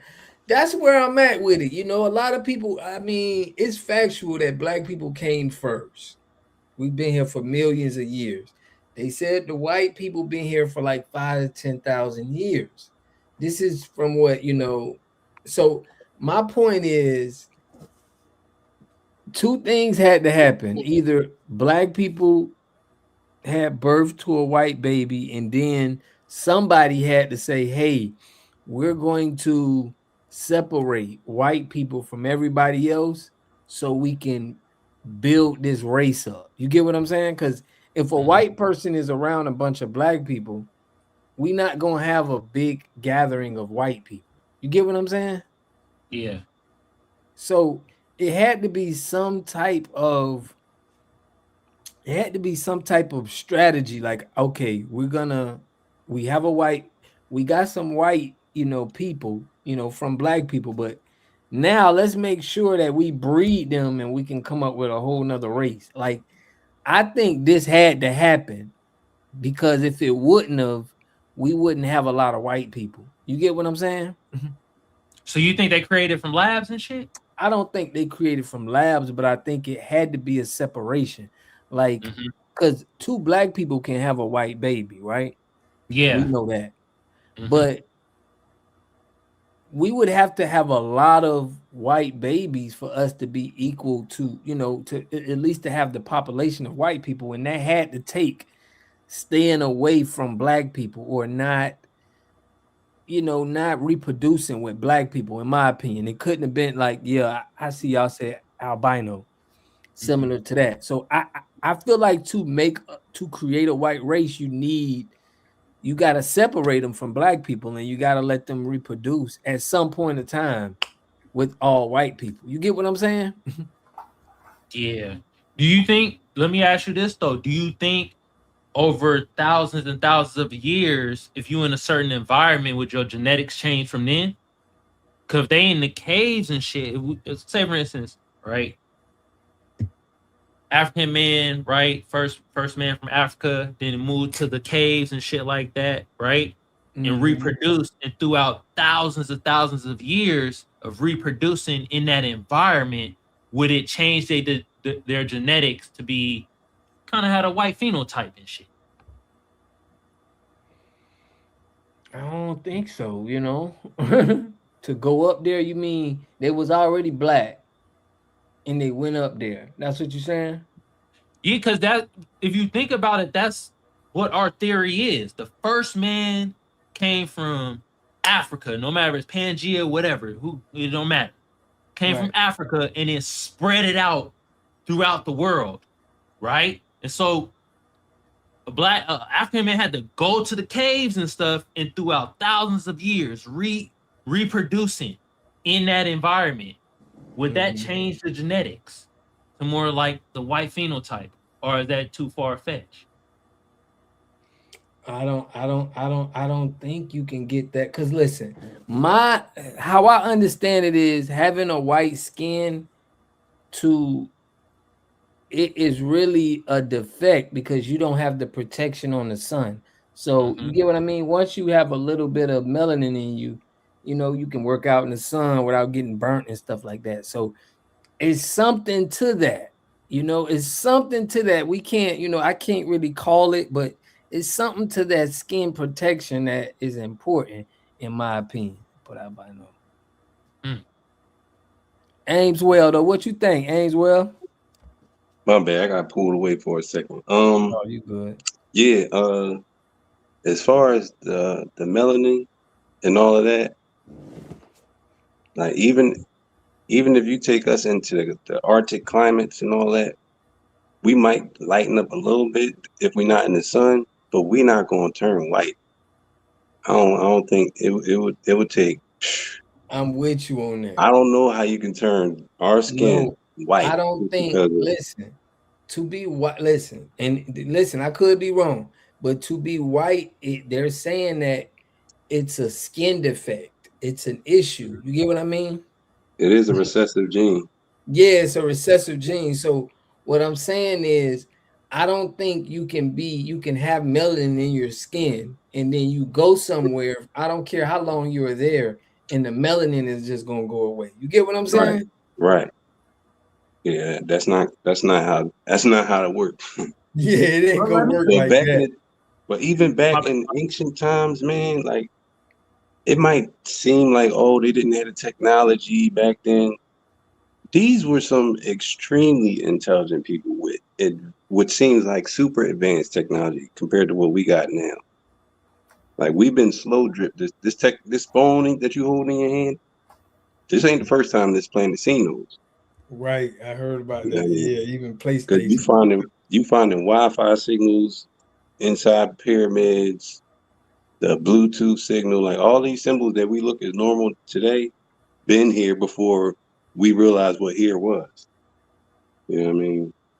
Yeah. And it's a lot of different fruits and animals they originated here in America and were brought to other places. Like I think the elephant is naturally indigenous to America, and they were taken over to Africa along with camels too. I didn't know this about the camels. I found this recently, but yeah, it's a lot of stuff, man. Like the tomato. So anytime they talk about Italy with the pizza, y'all got the tomato from over here. Right, from over here in America.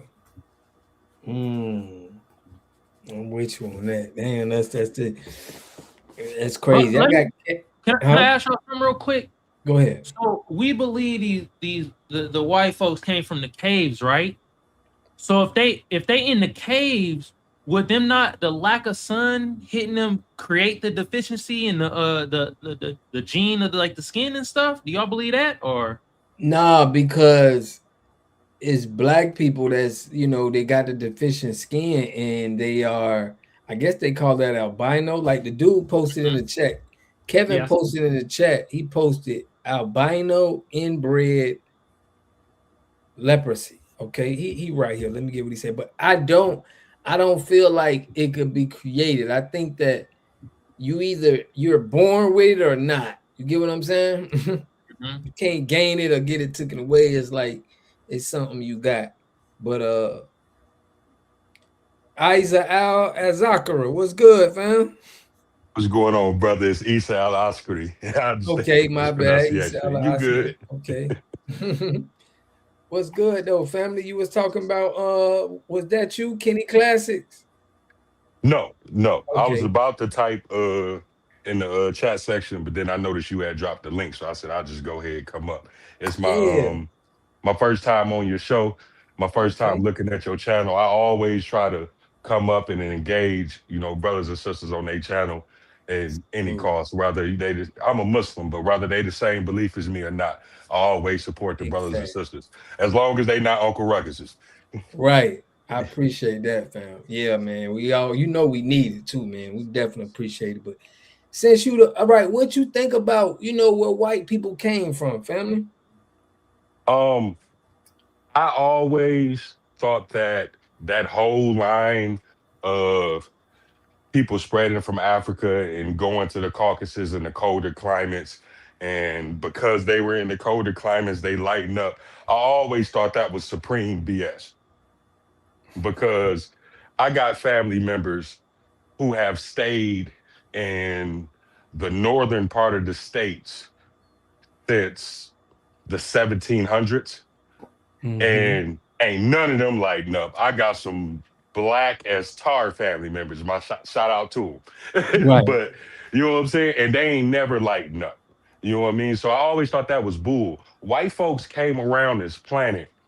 And I used to have, when I was younger, I used to have because I'm a so-called Orthodox Muslim, I'm a Shia Muslim, but I used to be kind of on the fence, as far as accepting Elijah Muhammad's teachings when I was younger. But the more and more I studied him, I was like, yo, this dude is right. And he was the first one to bring that line of thought about that recessive gene and how they're different and they were raised in the Caucasus Mountains. If you really look at it in history, even if you go like you look at, if say my Christian brothers and sisters, right? If you look inside the Bible, right, they just appeared. Because it wasn't no white folks back in Old Testament times. You know what I'm saying? If you was white, they said you had leprosy and you couldn't come in the city. So they're different. They are not, they're a kind of man, but they are not man. That's why they are named mankind. I used to think people was like, man, people being racist, man, saying white people born with tails. And then I looked it up and it's like, no, them people really do be born with tails. And the fact that they have that 1 to 2% or whatever percentage of it is of Neanderthal caveman DNA in their system speaks to it all. You know what I'm saying? Everything on this planet got some color to it. You know what I'm saying? Except them and the people they have conquered and mixed with. They have to leech on to it. They're almost like a parasite. And if you look at their history, they have to leech on to another people. At first, it was just themselves because they hadn't explored the whole world yet. You know what I'm saying? And I gotta put the blame on the Sunni Muslim Moors from the northern of Africa for being defeated and the white folks getting access to the maps which allowed them to spread out everywhere. And then they figured, hey man, we thought we was really some of the only people. We knew it was other people, but they didn't know that they were a minority like that. Right. You know what I'm saying? And once they found that out, they ceased most of the wars in Europe and banded together to take over the world. But they are a very different people. Just like if, like in the Black community, right?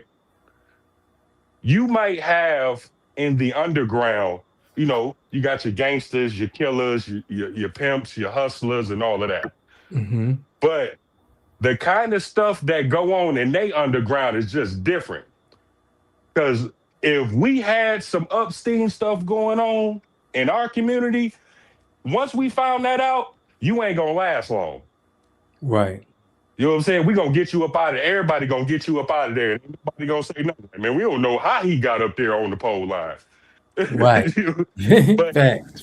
they're just different, man. They are different people from their values to their obsession with sexuality. Like I had one dude tell me like, man, there's plenty of Black gay people now. I'm like, yeah, based on being in those people's system.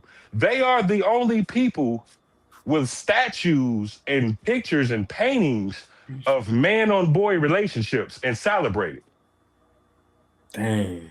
You would never see a statue in Africa with an African man with a little shrimpy piece standing there smiling. No, we don't get down like that. But in their culture, that's okay. You know what I'm saying? Like the over-sexuality and deviant sexuality has always been a part of their nature. And I'm not saying all white people, if there's any listeners in there that might be white, I'm not saying all of you, but I'm saying that exceptions don't make the norm. I mean, the people here, they're literally sanctioning countries for not allowing zesty activities. So I'm going to starve your people because we don't have carpet munching and bussy popping. So we're going to starve your people and sanction you for that. Like, what kind of sense does this make? Yeah. And like their habit of warring, like them warring with everybody. But me being a Shia Muslim, I lived in Iran for 5 years. I was in Qum and Mashhad, and I spent about 6 months in Tehran. That is going to be the grave of the American empire if they put troops on the ground. Iran is not Iraq. It's not Afghanistan. Iran is ancient Persia who have been here for thousands and thousands of years. And they're not telling the people the truth. Like I looked on the news the other day, they said, oh, only 14 U.S. soldiers was killed, or excuse me, unalived. But when I really check out the sources, no, the actual number is in the hundreds. You know what I'm saying? And they are putting belts to behinds right now. And I'm glad for it because, and I'm going to tell you why I'm glad for it. Because I love my people, but in my viewpoint, we have waited too long to make an uprising. You know what I'm saying? And this is what I mean by waiting too long. We've waited so long that now these people got drones. We got, you know what I'm saying? Our time to really rise up was when after Martin Luther King got killed and we had 100 U.S. cities on fire. And it's to the point where President Johnson thought that America was going to end. You know what I'm saying? But now we have let them progress to a point where the tech, like I tell the brothers, like, man, I ain't scared of nothing. Ooh, I said, you ain't got to be scared of nothing. But you put 3-4 drone aircraft in the air, you fighting against a machine. Yeah. You know what I'm saying? So it's going to take... Well, can I ask the brother something right quick about, okay, so what about Iran is going to make us stand up? But see, this is the thing. It's not about us standing up. It's going to take somebody to serve the Western Imperial Anglo-Saxon European a big old slice of humble pie. And by humble pie, I mean herring you up. You know what I'm saying? So what is that going to make us do? Foundational Black Americans here in America. It's not about making us do anything. What I'm saying, sister, is that to get these people out of power, it's going to take something catastrophic. Right. Yeah. And so you want the Iraqi people to take over America? I mean, no. Okay. Number one, it's okay, hold on. I mean, no. I got to correct you. Want to take over America then? We got an audience. Go ahead. Okay. We got an audience. For one, it's not Iraq. Iraq is the neighboring country. Oh, I mean, Iran, yeah. It's Iran. Number one, the Iranians are not going to come over here. They're not like America. They're not like imperialism. They don't go and invade other people's lands. You know what I'm saying? Just like in 1979, when the Iranian Revolution first went on and they took those almost 300 hostages, the only people they let go were Black people. Right. Because they said you're already oppressed. And we don't oppress people. That's against our faith, the Shia faith, which is all about fighting against oppression. So they're never going to come over here. That's not what they do. But what they are going to do is make these white folks' pockets hurt. And if any troops get set on the ground, it's going to be a whole bunch of caskets coming back. No, I gotta agree with you on that. I don't want that as far as the lives taken of 9 times out of 10 of what's going to be Black people, because they put Black people at the front lines while those white generals are in the back in their tents or whatnot, you know what I'm saying, doing their plans. It's mostly the Black people at the front line. But it's going to take that for them to eat some humble pie. Just like with Trump, he's been saying, oh, we destroyed all of their capabilities. They're totally wrecked. We've destroyed and assassinated their leadership. So now you see what he's saying. Oh, well, we're going to pull out. The Strait of Hormuz is controlled by me and the Ayatollah. No, the Strait of Hormuz is controlled by the Ayatollah, not you. But that's what it's going to take. It's going to take them eating some humble pie. And it's going to take something catastrophic. Because as much as I love my people, we can't do it alone.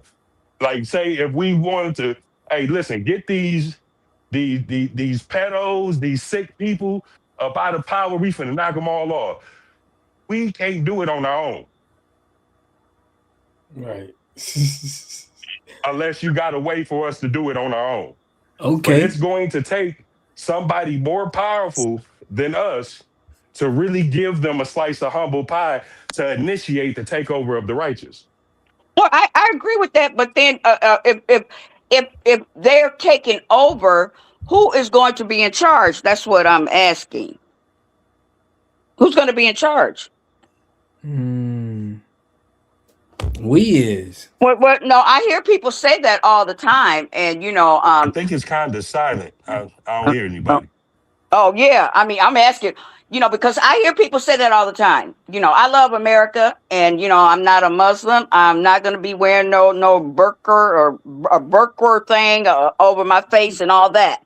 So Hold on 1 second. Let me take these headphones out because I don't hear anybody. She's probably speaking. I don't hear nothing. Yeah, she's speaking, but yeah, go ahead. Well, no, I'm just asking who is going to, be in charge. That's what I'm asking. So, if these people, listen. and I don't agree with them. I mean, that is a Israel thing, and that should have been stopped a long time ago. I'm gonna bag out and come back into the show. Okay. I'm just saying, who's going to take over? That's what I'm asking. Yeah. Right. I wanna. Kamal. Let's get Kamal. Who you think can take over if something happened in America to where we get that humble pie, like what the brother's saying? Man, I'm gonna be 1,000 with you. All them mother effers think we niggas. Right. When them Iranians come over here to America, first thing they learn is, hey, don't hang with them niggas over there. Amen. Thank you for saying that. Okay. Yeah. So Okay, at the I point can hear I grew everybody up now. saying, she's saying, who gonna be in charge? And at the end of the day, when they in charge, are they gonna treat us foundational Black Americans well? I highly freaking doubt it. Amen. Thank you, brother. Now, I didn't hear exactly what the sister was saying because I don't know what happened to my communications, but I kind of see along the lines of what she was saying about her Well, brother. no, I can repeat it. I said, who is going to take over if the white man does get the humble pie? I don't agree with what they're doing, but I want to know. You said, I want to know who's going to take over because I'm not going to be. I'm not a Muslim. I'm not religious at all. I'm spiritual. So I want to know who's going to because you said, I want them to get kicked out of office, and so who's going to take over? It would have to be us, and for that we would need help. Like the Iranians, like I said, the Iranians don't want to come over here. They have a civilization that's thousands of years old. You know what I'm saying? So why would they want to come over here? It's Iranians here already, and they do not like hold Black people. It's a whole bunch of Iranians. Wait, sister. In the suburbs of Milwaukee, they don't like us. What? Hey, listen, Mama.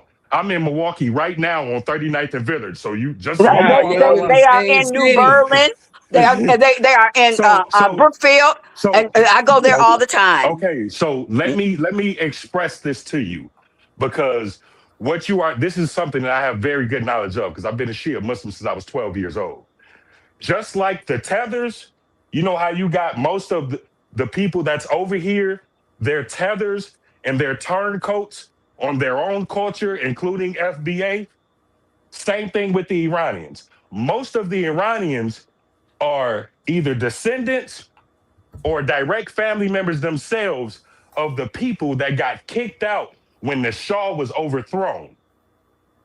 So when you say, oh, the Iranians don't like us, no, those Reza Pahlavi, Reza Pahlavi was the Shah of Iran. I know, okay. I know who the Shah is. Yeah. Most of them are his supporters, and they're not even Muslims. They're Iranian Jews who are. Well, they're Persians. I thought they were Persians. Iran and Persia is the same place. Right, Persia is just an ancient name for Iran. Right. Yeah. So most of those that you encounter over here are straight turncoats. They are the Iranian version of Uncle Ruckus. Well, what I'm saying though is none of these Arabs like Black Americans, so I'm not going to be waiting on them to help us because none of them have helped us, and they've been here. We helped them come here. No minority immigrants have been aligned with us. None of them. Well, let me tell you something. Like I told you, I'm a Shia Muslim. I don't mess with Arabs like that either, and the Iranians are not Arabs.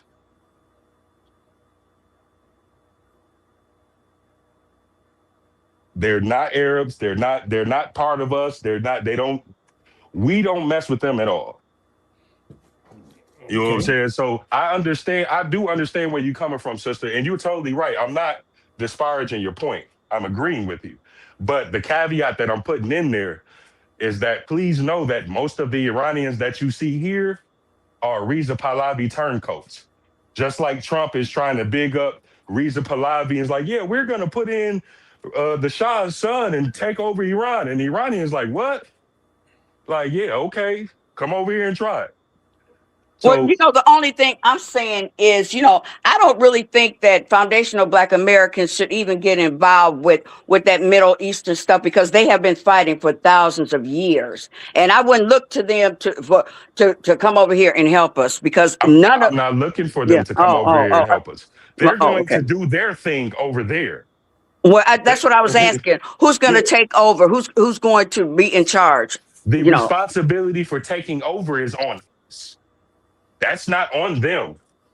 If they help us by weakening the European, then the responsibility of taking over is on us. It's not on them. Because they did their part.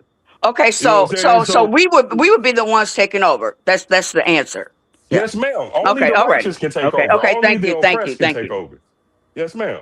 Ain't nobody else taking over. We have to. Only the righteous and the oppressed deserve to take over. Facts. I agree with that. Now, Barack Obama. Yeah. What you feel, man, about this war? Do you feel like we gonna get a slice of our humble pie? Do you think we need that humble pie? I don't think we should even be involved in it. Our community ain't gonna benefit from it when it's all said and done. So you feel that if America loses the war, we won't benefit?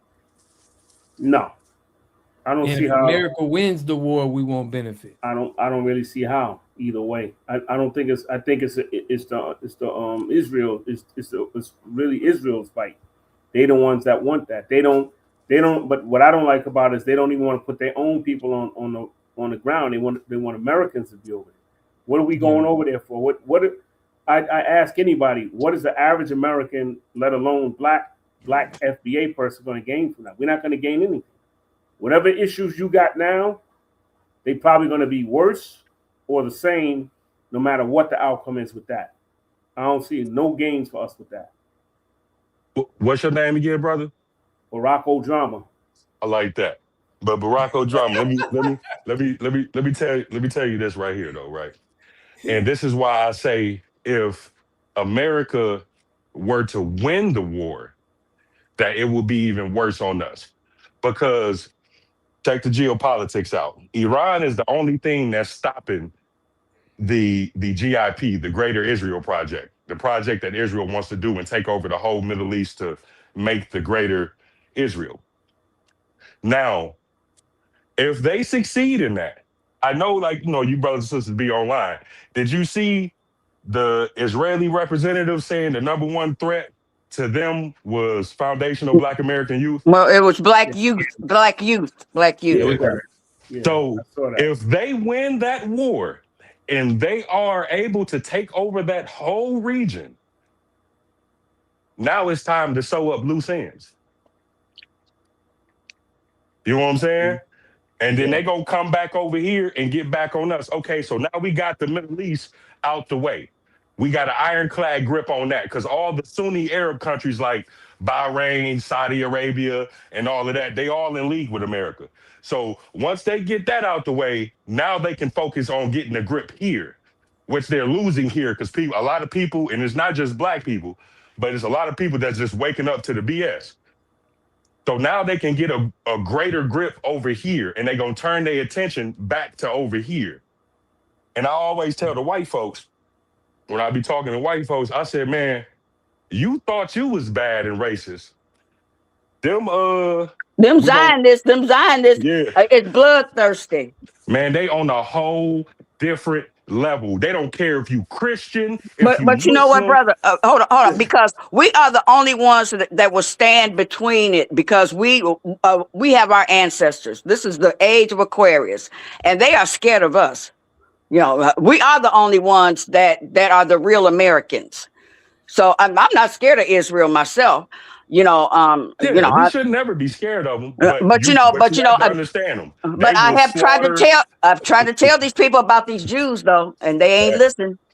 Because listen, I've never ever seen a people get kicked out of countries 109 times. Kicked out of all of them except America because we got greedy motherfuckers that took their money. And when people act like, well, why are we going over there? That's because BB controls this motherfucker. Like I literally seen Trump say, they like, well, when are we going to end the war? And Trump was like, well, that's a better question for BB. Like, what do you mean? But when you get deep into it, they control all of this. And But it's the white person's fault because they let the Jews take over the banks. They let them do, because they were so busy looking at us and paying attention to us, and that was by design. Them small hats is very smart, and in the background they were making all types of laws, bank laws, and everything, so they can get all the money. And look what they're doing. They backstabbing the United States. Yeah, and they don't care. To them, all of us are what you call goy. We're all infidels, and they literally have something called the Samson option, which means if they lose, they're going to take their 200 nukes and just shoot them off everywhere. But that's just not going to happen. But they think that it is. They really, okay, I'm gonna be quiet. Don't get it. Your name is Issa, right? Issa. What's that, bro? How you doing? Ursa, like Ursa Major, Ursa Minor. No, I'm sorry. Yeah, go ahead. You right. If we lose the war, right? How does that help us Black Americans specifically? I don't think they're in the war to lose it. They want to destroy the infrastructure. So, like the brother was saying, hold on. He asked Issa real quick. Hold on, let him go, and we'll let you go. Now you said how is that going to help us over here if America loses the war? How is that going to help us Black Americans specifically? Well, the stop of Western imperialism and white supremacy, which the highest form of it is Zionism. That's like white supremacy on steroids. That's I call that Super Saiyan white supremacy if you watch Dragon Ball Z growing up. But the stop of that spreading is always good for us. You know what I'm saying? I don't care in what way that you think of it, the stop of that ideology and that way of spreading around this earth is always good for us. Its spreading is never good for us. Do you believe the Iranians don't practice white supremacy? Let me tell you something, brother. I lived in Iran for 5.5 years. I went everywhere. I was even in the hoods in Iran, if you want to call them that, the poor section. You know what I'm saying? When I say I never ever had one racist incident. And when I say one racist incident, I mean somebody looking at me funny because I was the color I am, somebody playing me out of money, you know what I'm saying? Somebody treating me bad, you know what I'm saying? The only thing that I ever had in Iran as far as bad treatment was a little distrust. Because I am an American. So just naturally, they're like, oh, okay, like, is you really a Muslim or have you been sent in here on some reconnaissance type thing? Which is understandable. You know what I'm saying? But once it was sure, like, oh no, this brother is really a Muslim. This brother really has credentials from his teacher to get over here. You know what I'm saying? This brother is really studying. He's really into the deen, into the faith. But what about us that are not Muslims? Okay, hold on. Okay, sorry. Okay. Besides anecdotal, collectively, I like to do collectively. Do you think the Iranians practice white supremacy collectively on us? No, they do not. Maybe the ones over here, yeah. You know what I'm saying? Like I was telling the sister earlier, the Reza Pahlavi people, the Iranian monarchy kind of people, those people who believe in Western democracy and all of that, yeah, because they've been groomed and taught by them. It was the United States and the CIA that overthrew the democratically elected leader, Ali Mossadegh, who overthrew him because he nationalized Iran's oil and took it away from BP, British Petroleum. You know what I'm saying? So, no, they do not practice it. When I was over there, let me tell you something about the Shia faith real quick. In the Shia faith, after the Prophet Muhammad, we have 12 imams that we follow, okay? Similar to the 12 tribes of Israel, right? The last 6 imams all had African mothers. The man that all Shia Muslims are waiting on right now, which is the Mahdi, in our belief, and this is just our belief, I'm just explaining it to you so the audience and everybody can be clear on it. In our belief, the Mahdi and Christ, Jesus Christ, comes back toward the end of times and unifies the world. That is the bloodlines of Isaac and Ishmael meeting again. Okay. That man that we're waiting on is 98.4% based on his racial hierarchy, his mother's, is 98.4% black. When you go over to Iran, they have a lot of pictures of the 12 imams. The latter 6 are all dark. They said that the 7th imam, Musa al-Kadhim, was so dark that they used to say that he was an African. You know what I'm saying? So when, like I said, over there, it's not like that. And black skin is looked at as a beautiful thing. Imam Hussein, the 2nd imam, who we fight for, who we always remember, he's known as the king of the martyrs, right? His right-hand man was a black man. His right-hand man, you know what I'm saying? And who died in the Battle of Karbala with him. You know what I'm saying? So, no, the Iranians, now don't get me wrong, there are some racists over there. And I'm not saying that because I encountered them. I'm just saying that, dude, there's racists everywhere. You know what I'm saying? I got you. But what I'm saying is I didn't see none of that from them. And it's actually anti their faith, because for the longest, the Iranians were back then, the Persians were always treated as second-class citizens to the Arabs. I got you. Water God, could I ask him one more question, bro? Is that Go cool? ahead. Yeah, go ahead, family. So I heard you. I'm just trying to figure out, if we lose the war, right? The Iranians over here, and you stated, they are the ones that practice the white supremacy, right? Yeah. How would they change their mind over in the Western Hemisphere if we lose the war and they will be pushing power? Would they start thinking like the people in Iran over there? There's or not would they enough of stay- them to be pushed in power. You're talking about a very small community when you think about the 500 million people that's here in America. I will say this. The Israel Jewish community is very small too, and we see what they're doing right now. Yeah, but the difference between that community and every other community is that they had the full backing of the European powers. Full backing. You know what I'm saying? And for me, and it's just me personally, I'm not worried about them. Those are my enemies. Those are turncoats against what we call Walayatul Faqih, which is the theory of the supreme jurist. And listen, if they want to turn up, like, bro, I'm from Chicago. I may have became Muslim and I live a different lifestyle, but I'm from the Robert Taylor homes and I got BD on my back. I wish they would. I wish they would. The only difference is now I wouldn't be killing excuse my language. I wouldn't be taken out like a nigga. I would be taken out for the rights of my people and for Allah. These are turncoats. I have no mercy for them. I got you. I appreciate the answers, bro. You know? Yes, sir. And I always come up and I tell people, because like the sister was saying, like, it's a lot of misinformation and also a lot of information that's not out there, and the differences between these people. You know what I'm saying? Just like I said, the Iranians over here are very racist. The Iranians that are over there in the homeland are totally different. Like I said, they let the 13 black people go, because they said we don't oppress peoples. That's against our faith, and black people have been oppressed enough.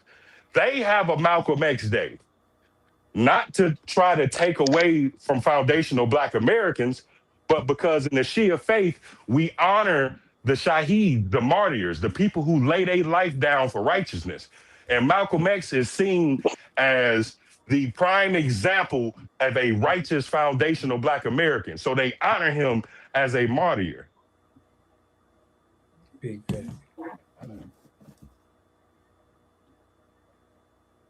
Oh, so you still there? Okay. Yeah, I'm still. Okay. Man, that's what's up. But that you was Muslim, I thought that. Have you heard about what the brother Farrakhan said about how white people came about?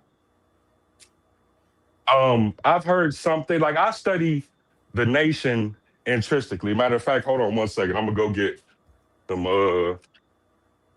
literature real quick. All right, y'all. Hey, Water God, I appreciate you for having me on the panel, bro. I'm gonna start checking out your channel more, bro. I appreciate everybody on the panel. I gotta get out of here. I gotta eat, bro. I'm hungry as hell. Man, go eat, man. Appreciate you too. Thank you. Yes, sir. Have a good night, brother. All right, y'all. Yeah, I'm gonna bounce too. We'll get out of here. I'm tired. All right, Barack Drama, man. Peace. Stay up, family. So the sound just cut out again. Stay out of DR, man. All right, peace.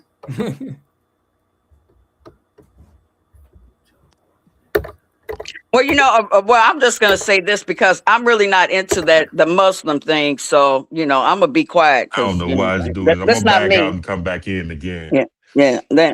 I'm not into the Muslim. Mm-hmm. James Harlem. All right, y'all. I'm going to give Call Dog the flow. He going to run the flow for me. James Harlem, what's good, family? I'm all right. Can you hear me? Yeah, we can hear you, man. What's good? Can you hear me? Yep. This is good. I happen to tune in and very, very interesting and needed. I just want to ask a brother who lived in Iran. He lived in the region where most of the population. You kind of breaking up a little bit, family. Family, James, you breaking up a little bit, family. Yes. Can you hear me? Can you hear me better now? Yes, I can hear you better now. Can you hear me better now? Mm-hmm. Yes, I just wanted to ask the brother who lived in Iran, I believe he said for 5 years, did he live in the southern portion where it is more blacks concentrated in that area? I think Issa just got off, man. So yeah, he just tapped off, man. I think maybe he'll call back on. But no, the reason. Yeah, he back. Yeah, the reason I asked. Hold on, let me add him in so he can holler. Headphones out. Okay, yeah, brother wanted to ask you a question, man. Who on James Harlem? Go ahead, James. Yes, sir, brother. How do you do? I'm sorry. Is your name Isra? Issa. How do you do, good brother? My name is James. I was wondering, are you familiar with the southern portion of Iran where the concentration of blacks or Afro-Iranians are more concentrated? Yeah, I know. I've dated a few Afro-Iranians while I was over there. Okay, because the question was asked about how would they rule if they won the war. I'm just paraphrasing the discussion. How would they rule if they were over here? Would they treat us fairly as black people? And I only can compare to the conditions and the treatment that they treat the ones that are over there. And from my understanding, I don't know what's going on, but it keep going out. It keep going out. I'm not sure. Yeah. How about now? Can't hear him. What the heck? Yeah, you're gonna have to jump out and jump back in. He gonna come back in. Call Dog just entered.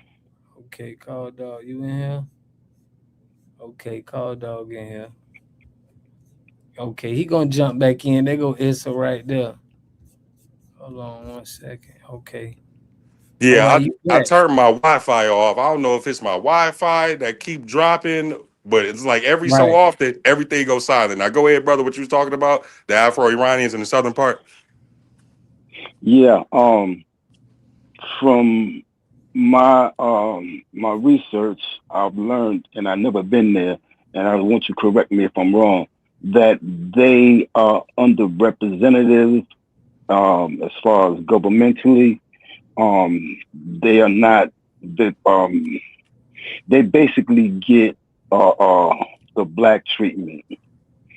So I'm saying that to say that when the question was asked, how would they treat us? It might be just the same as they would as these people treat us over here or anywhere else in the world. That we are being yeah. Okay, now let me respond to that. The app, what they call, and that's why I love like being well-rounded, and also I've been over there and I listen to a lot of news sources and I've talked to a lot of people. Um, there was some persecution of the Afro-Iranian community over there, but it wasn't because they were Afro-Iranian. There was a huge sector of to the Iranians, which is called a group called the Mujahideen al-Haq. Okay. And they are a terrorist organization which is backed up by the United States and by Is Not Real. And a lot of the Afro-Iranians chose to join with that side. You know what I'm saying? So they became enemies of the Vilayatul Faqih, the theory of the supreme jurist, the theocracy that runs Iran. So yeah, they were cracked down, but it wasn't because they were Afro-Iranian. It was for treason. And like I said, the color, it really doesn't have anything to do with like treatment over there. Color is very, because the Can Iranians you hear come in me? all kind of flavors. Like Iranians are all the way from being white, all the way to be like a Mexican brown, all the way to being jet black like me and you with curly hair. Let me see who that is. That's a sound. Yeah, sound like that's James Okay, Harden. Yeah. because the research says that they are somewhat underdeveloped. I wouldn't say that they're underdeveloped at all. I mean, they have all the same rights. Now, in Iran, the theocracy is set up like the most people have the most representation. So, somebody in the Mashhad province and in the Tehran province, which has millions and millions of people, yes, they're going to have more representation in the government because they are over a large swath of people. But the Southern Iranians do have their reputation in government. I know him personally. His name is Almin Aldin Bajat. And if you put him in some Jordans and a Nike jumpsuit, you swear he was a ninja from America. But he's straight Iranian. And he's the representative for the southern part of Iran, also Tbilisi. So I mean, and like I said, don't get me wrong, there's issues everywhere. There might be an injustice, somewhere, but generally in Iran, no, because Iran is one of them countries, bro. If you caught stealing and you not homeless, you not broke, you not hungry, something is coming off. You know what I'm saying? And that's how they run it over there. You know what I mean? So no, I don't think we would face anything because look, if we really were faced anything in 1979, they would have kept our black ass there. Like, hell no, we don't like these Negroes. Let them stay in prison too. But instead, they released us. One of their first statements when this war kicked off was black people don't get involved in this war, which they are right. Don't get involved in this white man's war. Let him crash out and burn on his own. Right. But at the same time, if you in the military and you go over there and you get captured, if somebody treats you wrong, you can't really say nothing. They kicked off the war with bombing a school full of girls of 160 school children, ages from 12 and down. So, like, if you get caught over there, don't be surprised if they do something to you, because, hey, they kicked off the war and they're mostly slaughtering civilians. Yeah, they're getting some of the Iranian leaders, but the what we call the Rock Bar, which is the theocratic leadership, dude, everybody has 15 to 20 successors.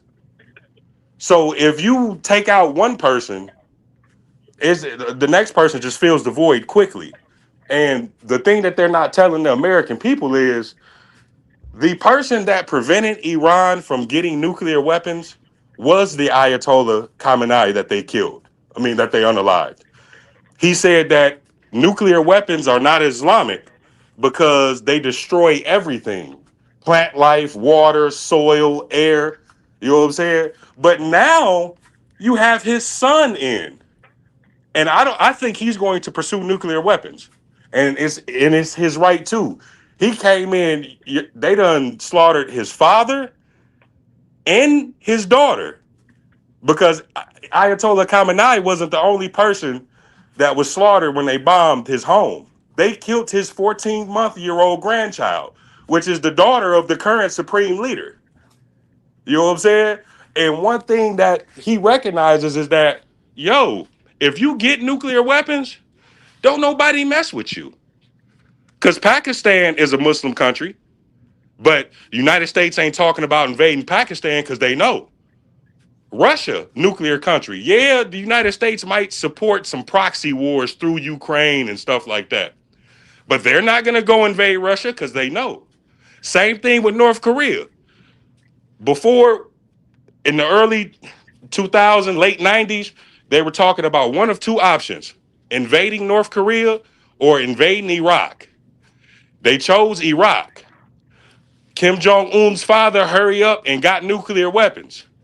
You notice they don't talk about invading North Korea anymore because they know nukes is Absolutely the not. only thing that these people is respectful of. Can I ask So you a he's going to question? have to go ahead and get nukes. He's going to have to, because those people will never stop. Like I said, those Zios are a special breed. I'll never forget that story when they essayed the Palestinian doctor. All the Zio soldiers stood around and they took turns on him, right?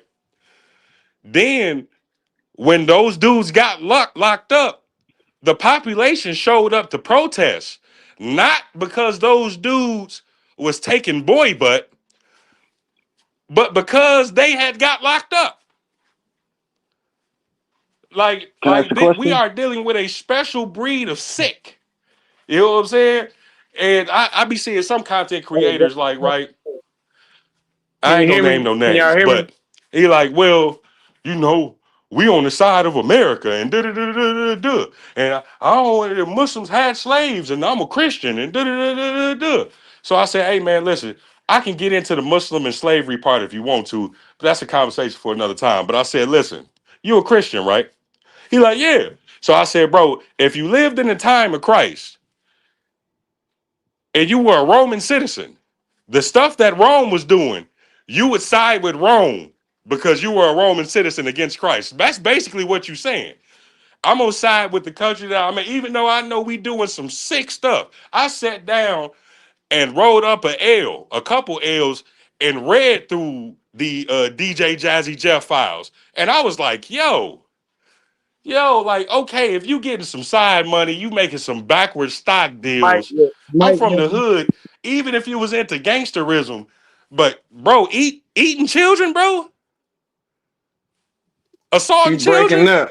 And then it's a part in there where DJ Jazzy Jeff was supposedly, allegedly, using black people in a hostile. Remember that old movie Hostel, when they had the people running for their lives and all of that while they hunted them? That's what he was doing. So I'm like, yo, hell no, I'm not siding with that. I will side with my black people. I love my people, but I'm not siding with that. You know what I'm saying? Hey, racism is as American as apple pie. But just because I'm American Agreed. don't mean I'm siding with that. Can I ask you a question? Can you hear me? Can you hear me? Uh-oh, did we cut out again? No. Damn. Yeah, I think we No. cut out again. What? I can hear you. You can hear me. I just wanted to ask him if he can't hear me because someone asked him this question: if Israel nukes Iran, does he think Pakistan will nuke Israel and other U.S. interests? Oh, that's already been stated, brother. That's already said. North Korea and Pakistan already said that if Iran is nuked, they are going to give Iran nuclear weapons. Point blank, period. So that's already been stated. Okay. And I somewhat agree with you that this is a war that was unnecessary. This was a war that provoked Iran. I'm not as briefed or studied on the issue. I also know that there was a time when actual Africans or Black people owned that land, and we were decimated and taken over. Do you have any history on that or understanding? Yeah, the Black Iranians or the Afro-Iranians were basically decimated when the Sunni caliph named Umar ibn Khattab took over and gained power.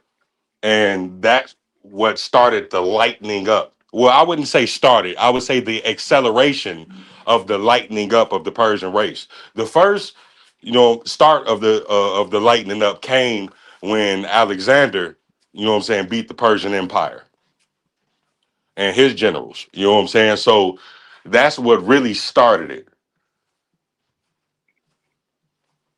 Okay, so it started with Alexander. So they are a crossbreed of Greek and African. Well, they are, and I hate to say it like this, but they are a hodgepodge of a lot of things. And you got different ethnic groups within Iran. So, you have your lighter ones who are descendants from Greek and mixed Iranians, Persians, but then you have the darker ones who are more African. And I know a lot of people always ask me this question, well, what about Muslims in slavery? And I'm like, yeah, the Sunni Muslims had slaves. The Shia Muslims had slaves too. But the slavery in Iran, and you can look this up, slavery in Iran was not race-based at all.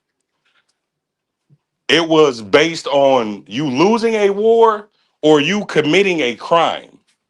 You know what I'm saying? You committed a heinous crime versus somebody. Okay, check this out. You got one or two options. Either we can send you on the way to Allah, or you're going to be a servant to this family that you harmed. The first slave rebellion in Islamic history came from Iran. Look it up. It's called the Zanj Rebellion. Zanj. That was the first slave revolt in Islamic history. And it caused the Sunni Muslims hell for years. You know what I'm saying? So, like, slavery in Iran, like I said, was not race-based at all. And also the difference between slavery in Iran, too, is that there's multiple instances, and you can look this up, always fact check me, of slaves who were extremely talented. And the Iranians was like, hey, man, you know what? You be the leader. That's something like who's ever had most knowledgeable becomes the imam type deal. You said what? Who's ever more knowledgeable in the deen becomes the imam in an Islamic community. Yeah, that's one of the applications of Wilayatul Faqih. I always say Wilayatul Faqih because that's where my brain is trained because I'm a Shia Muslim. But that's the theory of the supreme jurist, which has always Okay, been. now, Oh, go ahead, brother. no. I would like for you to completely finish because you're very enlightening. Yeah, but yeah, that's always the theory of the supreme jurist has always been a thing in Iran. It just got implemented on a major scale when the Ayatollah Khomeini rose to power. But yeah, there's many instances of the slaves becoming the leader. You know what I'm saying? And also many instances, if you ever read, there's a book by a brother named Sadr al-Din Shirazi called The Illuminance of Essence. And he was a black slave. He details his rise from servitude in Iran to being one of the top scholars in what we would call today an Ayatollah. But back then they were known as mujtahids. And he rose to the top of the top. And he was a slave. And he said the people that he was enslaved to, he slept in a better bed than they did, which is the proper application of so-called slavery from the prophet. Whatever you wear, your servant should wear. Whatever you eat, your servant should eat. How you treat your wife is how you treat your servant. You know what I'm saying? And that's the way it was supposed to be.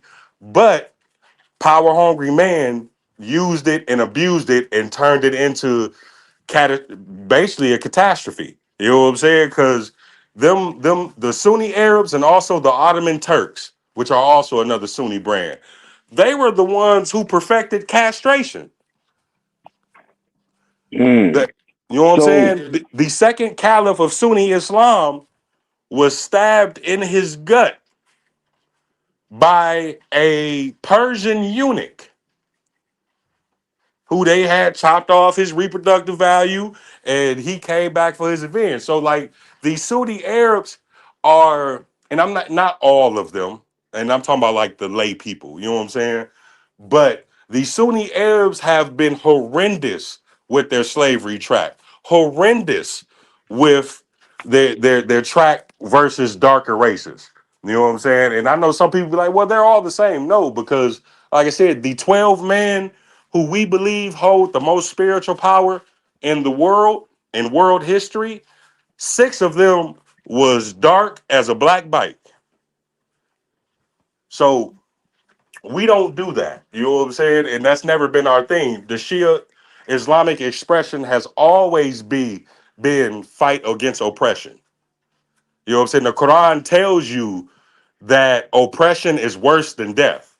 I'd rather die than be oppressed. And as you can see, some of our ancestors chose to die rather than be oppressed. One of the fears that I have is if we were ever to be taken over by another religious, I would even use the term entity, that we just gonna have more or greater problems, because it is the religion that is normally, historically created by man that has been the destruction and the enslavement of people throughout the centuries. And I say this because from my studies, the Holy Quran was not even written during the life of the Prophet Mustafa Muhammad. May peace be upon him. So therefore, much of the religion or much of the religious text is coming from man-made sources. Just as the Bible, just as the Bible in any other religion that you can name, particularly religions, and there will always be a problem with that. And trust me, America does not want an Islamic state. But see, this is the thing, though. Nor do the Muslims want. Do you think Muslims want an Islamic state over here? Listen, most Muslims look at America as a lost cause. You know what I'm saying? As far as morality wise, you know what I'm saying? It's a lost cause. There's no need. This is Babylon. This is the reason why the Ayatollah Khomeini called it Akbar al-Shaitan, the great Satan. It's lost. No one wants to rule over here. You know what I'm saying? So like, and then back to your one point about the Quran not being compiled during Prophet Muhammad's lifetime, that is a Sunni narrative. The people from this Hold soil on, brother. will be the ones ruling this land. You saying nobody want to lead this the land? time So, frame will explain that, wouldn't it? You said the what? The time frame when it was written, because there was no printing press. But see, this is the thing, right? There was no printing press, but the gathering of the Quran was done right at the end of Prophet Muhammad's lifetime by his successor, Imam Ali. And Ali was the first person to compile the Quran. He sat inside of his house for 9 months after the Prophet died and didn't go anywhere. He was can the y'all hear me? Prophet's chosen successor, and he is the one who compiled the Quran. You know, the narrative that the Quran wasn't compiled at all until many years after the Prophet's death, that is a Sunni Muslim narrative. And I'm not a Sunni Muslim nor a Shiite Muslim. What are you I nation? studied. No, sir. I used to study under Imam Isa, but I never was versed. I never learned Arabic, and I never stayed long enough to be fully on my deen, so to speak. You said Imam Isa. If you could, 1 second, brother, will you enlarge my picture for 1 second? Oh shit, can't. Damn it. Okay. Well, you talking about that Imam Isa, right? Did you show the other a picture of Dr. York or something like that? Yeah. Yeah. Now, keep in mind that the information that I'm telling you about the compilation of the Quran came later. There were other things that diverted me from Islam, like learning about the history of slavery, and I learned that no religion holds the true essence of our Creator. And now, when you talking about Imam Isa's book, you're talking about this book right here. I did not see it. I can't see the book. What's the name of it? That is the Holy Tablets. Holy Kitab. Holy Tablets. That is Dr. Malachi York's work of a holy book. I've never read that one. Yeah, when I say I study everything I can get my hands on, the Prophet Muhammad said, seek knowledge even if it be in China. He said that when there was no Muslims in China. So basically he was saying, even if you have to go around non-Muslims to seek knowledge, it is the knowledge that you're seeking.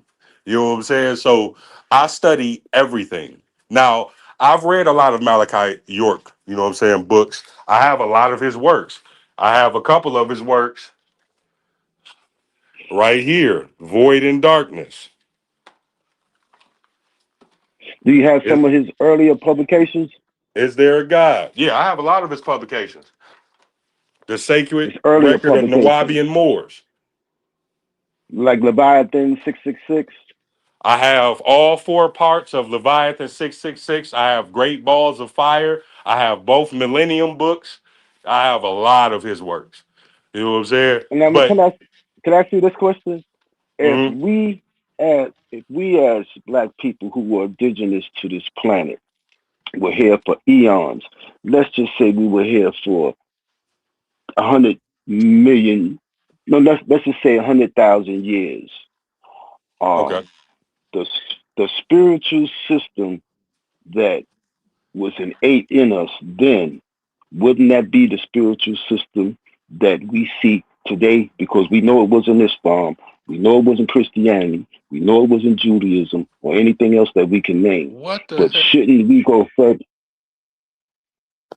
The spiritual system that we were a part of in our essence in the beginning, wouldn't that be the system that we seek today? Because we know Islam is what, 2,000 years old or less. Christianity is a little bit older. Judaism is older than both of them. So we know that these are babies when it comes to spirituality. So my point in saying that is that shouldn't we look further to find our true essence than what is being evident today? I will say yes, but I also hit it with this caveat because even Dr. Malachi York, and that's a Dr. Malachi York opinion, I respect it. But even Dr. Malachi York, in his holy book, the Holy Tablets, his problem wasn't with all Muslims. His problem was with Sunni Muslims. Even in the Holy Tablets, Malachi York confirms that the family of Prophet Muhammad is called the Ahlul Bayt, the family, the Holy Family. He also confirms that Imam Ali is the rightful successor of the Prophet Muhammad. You know what I'm Yes, saying? sir. So he affirms Islam. He just has a problem with what the pale Sunni Arabs have done with it. The same problem that the Honorable Elijah Muhammad had and his teacher, Master Farad Muhammad, had with the pale Arab. One of the reasons why Master Farad Muhammad said no foreign Muslims on the rostrum. He wouldn't even allow an Arab to come into the temple. So I do agree with that. And I also have comedic studies, like, you know what I'm saying? Like, my knowledge seeking doesn't stop with Islam. Islam is just my base. You know what I'm saying? Can I ask a question? Now, didn't he also say that Master Fard Muhammad was not the one who was sent to teach the Honorable Elijah Muhammad, that he in fact was an imposter and that the actual teacher was held up? Yeah, he said that the person known as Wallace Dodd Fard was the imposter, and the actual Master Farad Muhammad was taking out in San Quentin. You know what I'm saying?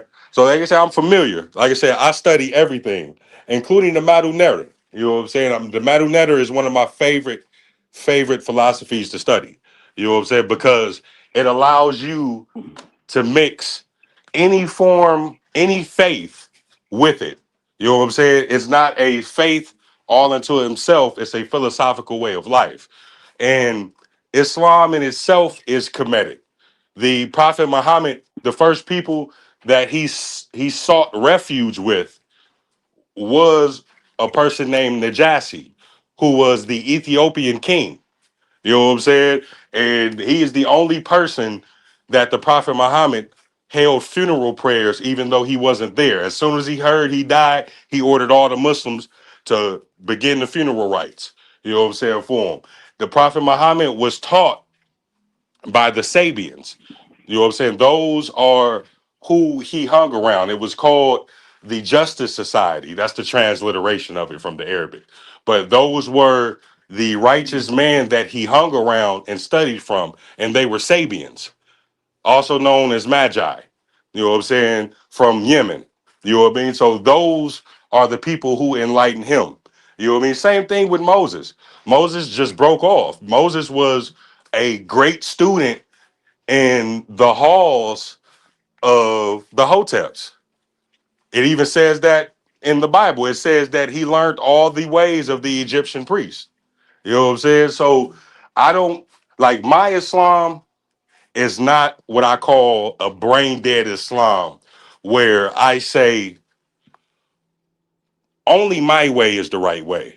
And everybody else, you're going to Jahannam, you're going to hell. Number one, I don't decide that. You know what I'm saying? The only people I say, hey, you going to hell is you messing with them little kids, you out taking people's lives senselessly, you a serial murderer or whatever. Yeah, you going to hell.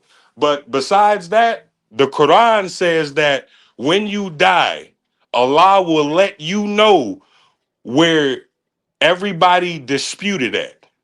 You know what I'm saying? That's the problem with a lot of Muslims, particularly a lot of Sunni Muslims. They believe that they are the judge. Like, dude, you're not Allah.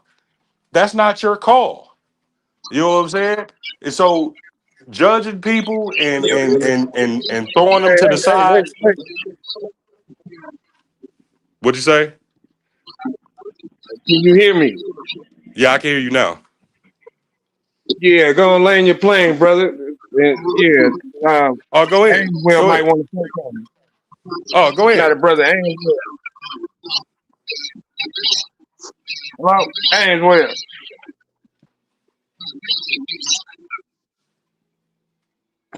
Can y'all hear me? Breaking up. You hear me? Yeah, I can hear you, I brother. can hear you. I can't hear them. They talking, but I can't hear them. I'm getting it. I'm getting it. Yeah, that's the same problem I was just having. But That yeah, got to good be brother. StreamYard. I'm praying that somehow that the life giver of us all don't allow this thing to continue, because there's a great deal of suffering. I got family and loved ones in the military, and they just seems as though they just gonna throw balls to the walls in this fight. And it's scary. You right, brother? Because BB controls America, and we all goy, we all infidels to him. I literally watched a speech from him where he was telling that they the chosen ones and that the whole world is their servants, and that's how they behave. Yeah. And what's their holy book? I'm not talking about the Torah. The other one that calls us Goya, or what you said the name was? You're talking Goy. about the Midrash and the Talmud. The Talmud. Yes, Yeah, that's the one. I don't know. that book is disgusting. That's where they Yeah. get that practice of circumcising boys Biting. using their Yes, mouth. biting them. Oh my Did you God. did you see when they had tore that synagogue up in New York because they was tunneling and they was Yes. dragging out Yes. blood-stained mattresses, and then you had Yes. Zionists popping out of sewers. I'm like, bro, what the hell? Yo, that's crazy. Oh my God. Yeah. But you don't hear no more about it.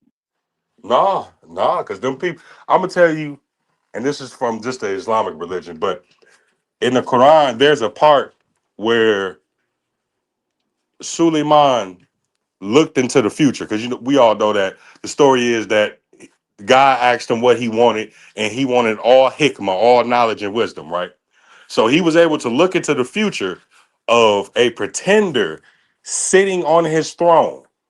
And that pretender was so bad that he asked Allah to destroy his kingdom and never bring it back together again until the time of Christ.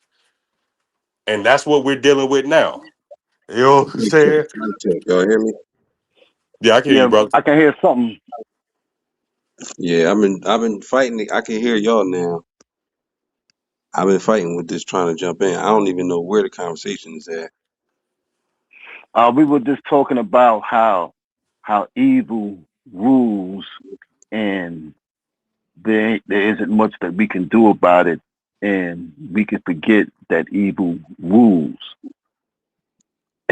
And there's something we can do about that, and that's just remember, because the brother explained that the people who are getting us into this mess are some of the people who believes it's okay to bite babies' genitals for religious purposes.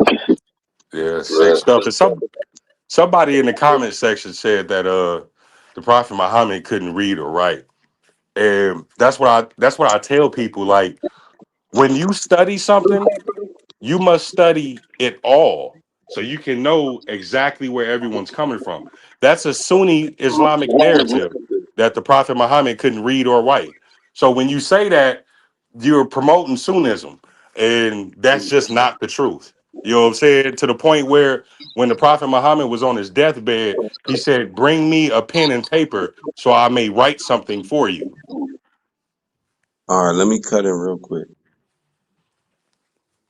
Religion is cool for certain people to develop certain moral characteristics and all that, and but at its core,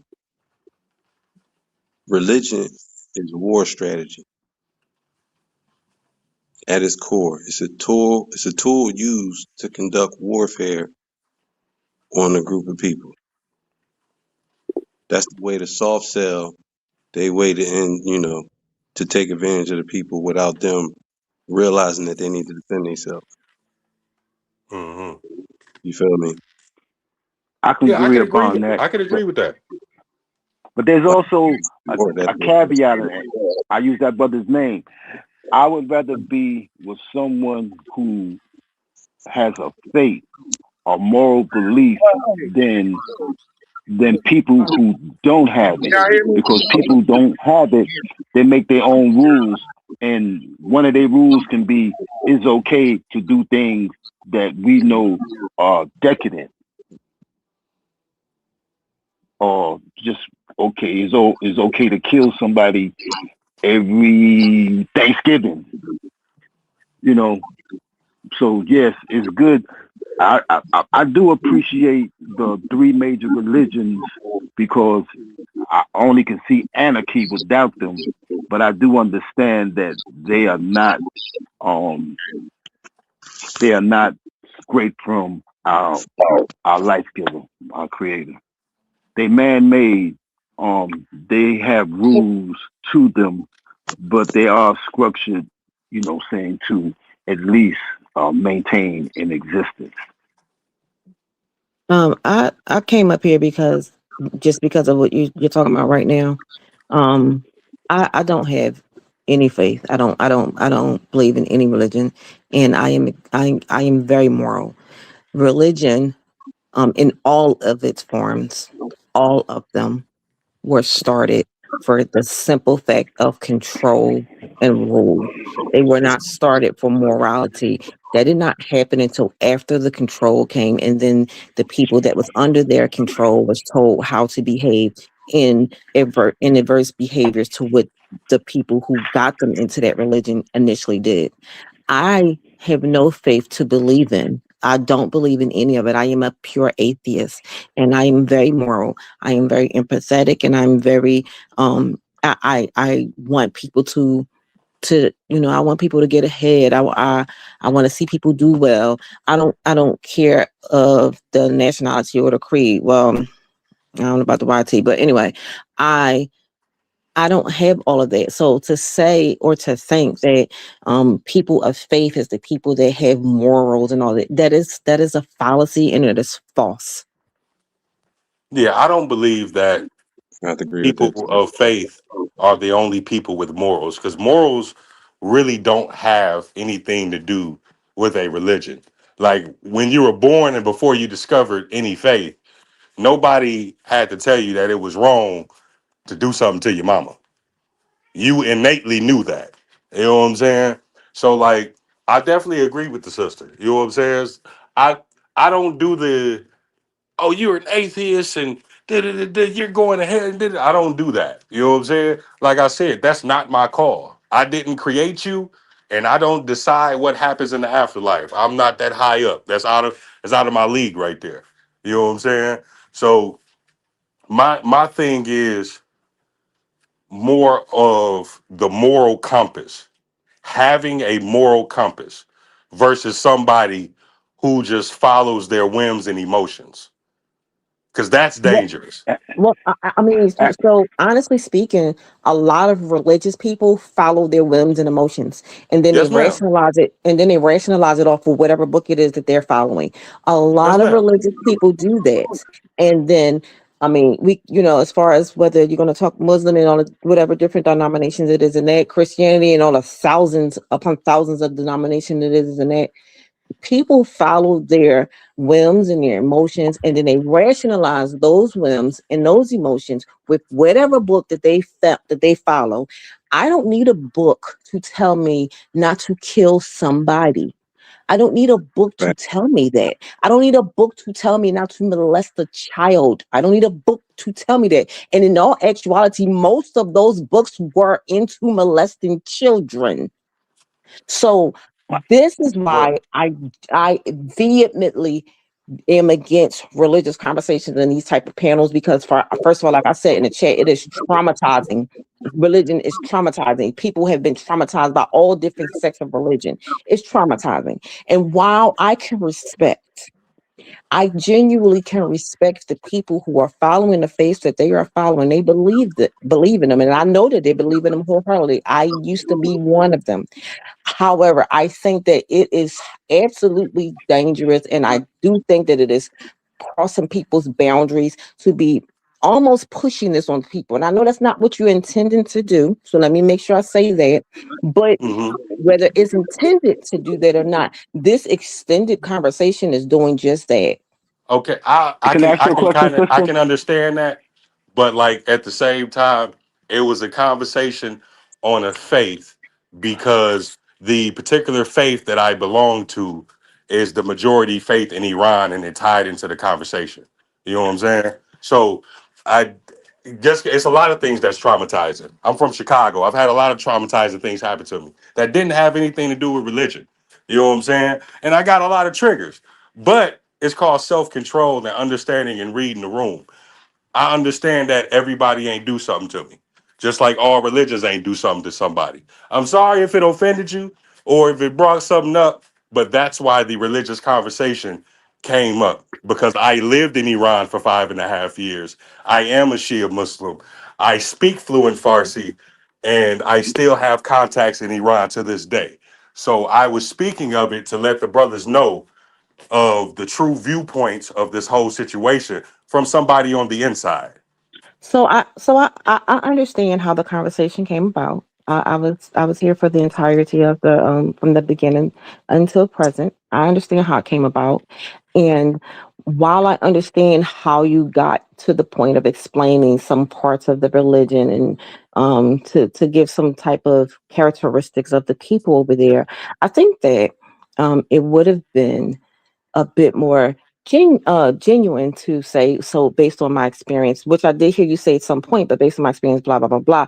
But then the conversation continued to evolve, is what I'm saying. And it almost evolved into, I don't know exactly what you guys would call it, but it almost evolved into a Bible study. And so that's what I'm talking about, because at that point, it sounds like, whether it's, intentional or not, it sounds like, it sounds like unintentional invitations to this faith and this religion. Now, No, it's I not an think that it's invitation. Let me I let me get that. let me stop you right now. La Faroukudin, La Faroukudin. To you your way, and to me mine. Now we can stop the religious talk, because I'm not gonna keep going on and on and on and about it. I do have one If it question offends though. you, I'm I a separate apologize. person. I'm another person. I have a separate question. Yes, ma'am. I let me pause this thing. Can I ask you? You say that your religion is practiced in Iran, but there's another component of the religion which is, um, I think it has an American influence when you speak of Dr. York. No, my faith has really no American influence at all. The brother brung up that he used to study with Dr. York, and I brung a couple of his books out because I'm a mad researcher and I study everything. But no, it does not Imam have Musa. any American influence. Okay, so you don't do you think that those teachings that they're a part of the world they're a part of the wider religion in the world. Do you think they're a part of that? Who you talking about? When The you Nawabians? Yeah, like when you look at the Metu Neter, which is separate from Dr. York, but then also Dr. York, do you think that those are a part of the religious world stage? In some ways, yes. Dr. York's most of his work was his view of eating the fish and spitting out the bones, which is trimming all the fat of the BS that had been added onto the religions, and then tying all faiths back to Kemet, back to the original spirituality. You know what I'm saying? So Yeah, in a way, they are. Dr. York, he's not the first person of his kind. There's many esoteric teachers, especially within Shia Islam, that the teachings go outside of the mainframe, but they do it for a reason. So, like I said, I'm not here to judge nobody's beliefs. Mm-hmm. That's not on me. I don't, like I said, I'm not the Lord. I ain't make you, I ain't create you, I don't control the Mm-hmm. afterlife in any sort of way. Mm-hmm. So, you know what I'm saying? That's just Well, what it is. I'll tell you where it comes from. I'm 60 years old, Yes, ma'am. and I know I grew up not in hip hop, but that's the era, right? And I grew up with the people around me becoming 5%ers, and with NOI, and with the young men who were with Dr. York, Mm-hmm. and with African Barbada, and with all of that. And it just seems like to me that it resurges every generation. What researches are you talking about? Like that black esoteric thought? Black esoteric thought, but with a leader that is, in my experience, to me that those leaders are suspect because they always end up being more than imperfect. Oh yeah, I definitely could see that. I've did like with the Malachi York thing, I did a lot of like a lot of research. I'm friends with his daughter, Uma York. I'm friends with one of the children that grew up on the land, a brother by the name of Phase One. He's a rapper. And I asked him straight up, like, cause I want to know, bro, cause that's one thing, we as black folks, we don't play about, bro. You touching them kids, bro. You need to go. Forget jail. You need to get up off this earth. You know what I'm saying? So everything that I heard from them was no, he didn't do it. And then when I found out that all of the victims had a particular strain of herpes, and then Malachi York doesn't have herpes, that gave me a pause also. Like, okay, if he had been doing this to these children for all of these years and they all got herpes, why don't he have it? He should have it. You know what I'm saying? And I'm just being objective because I'm not a follower of Dr. Malachi York at What does it all. say he doesn't have it? Huh? What is to say that he doesn't have it? Yo, who is doing that? Somebody Mute your reached mic. Somebody needs to mute. Shalom, shalom, shalom, Is that y'all? fam. Woo! Is this y'all Yeah, room? yeah. What's up, bro? Yes, sir. Hey, what's going on, y'all? What's going on? Hey, let's Peace. calm it down a little bit. Let's calm it down a little bit. Let's jump to something else. All right, let's see if we can go over it Let's calm it if down a little everybody bit. can Let's mute. get back on track. Let's Even get I'll back on mute. track, Okay. man. Let's get back Yeah, on but track. let's but please, bro, whatever that background noise is, brother, please stop it. Who you talking about, me? I Yeah, don't know who it is. I we just getting a hear a whole whole lot bunch of like I don't know like paper crumbling and static. yeah, it's a whole lot of feedback we getting, bro. Yeah, if you're not talking, mute. What about now? I don't know if it's Okay, me or not. yeah, Yeah, we still here. That's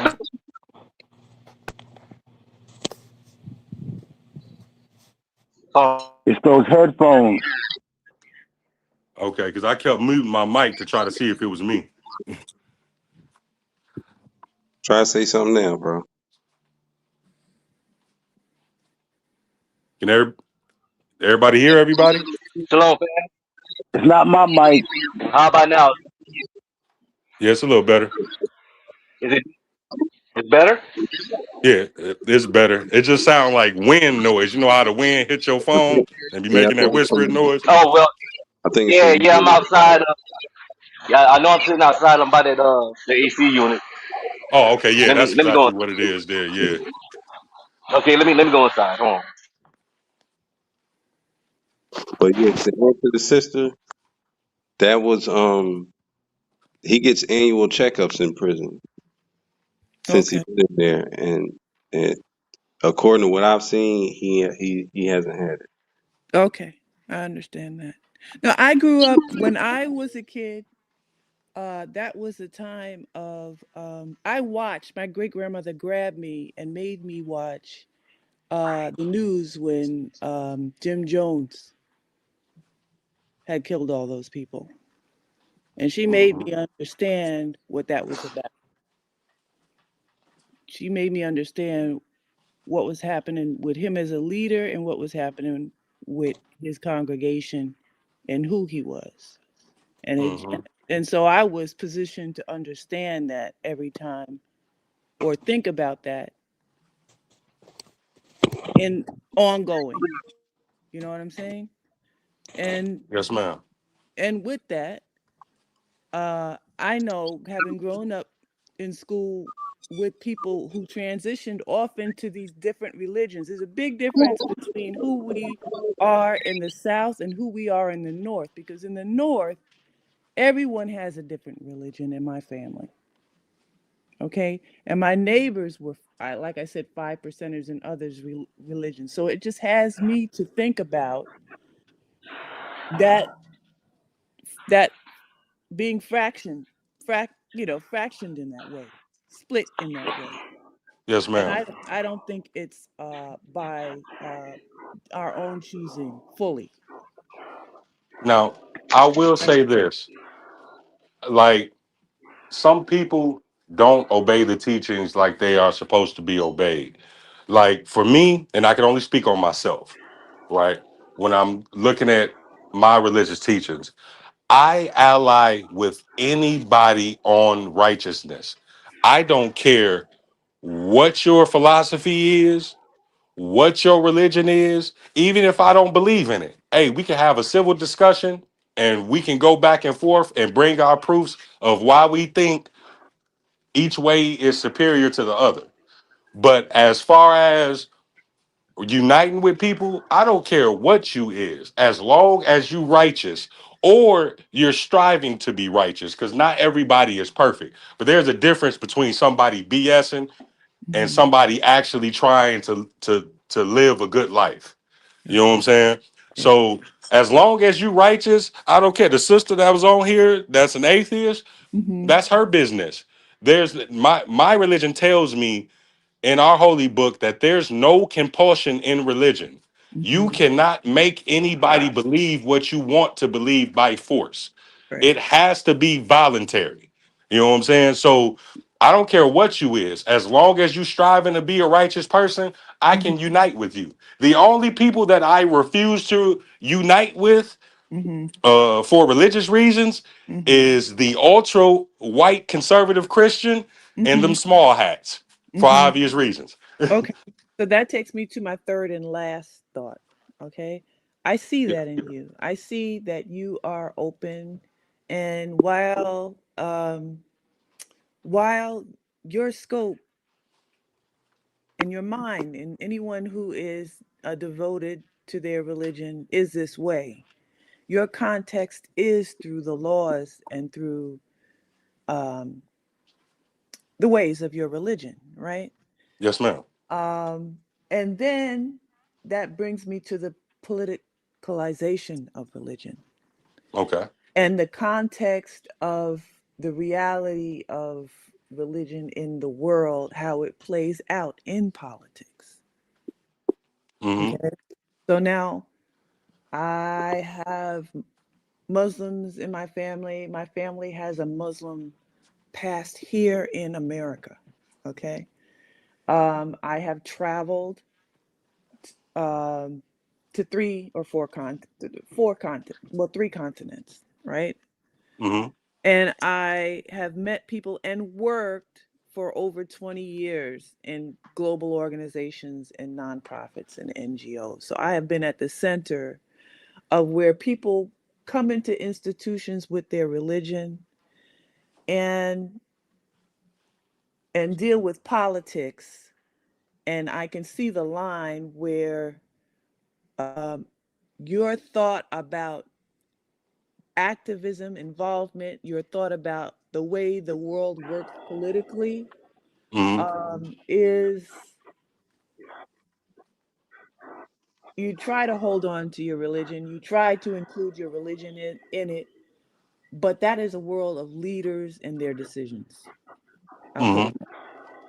And so when we talk about who we are, or when I talk about me and who are my people, and we start to get concerned about our future, I've learned from being in those institutions, working with those leaders, that our religions do not suffice in their decisions.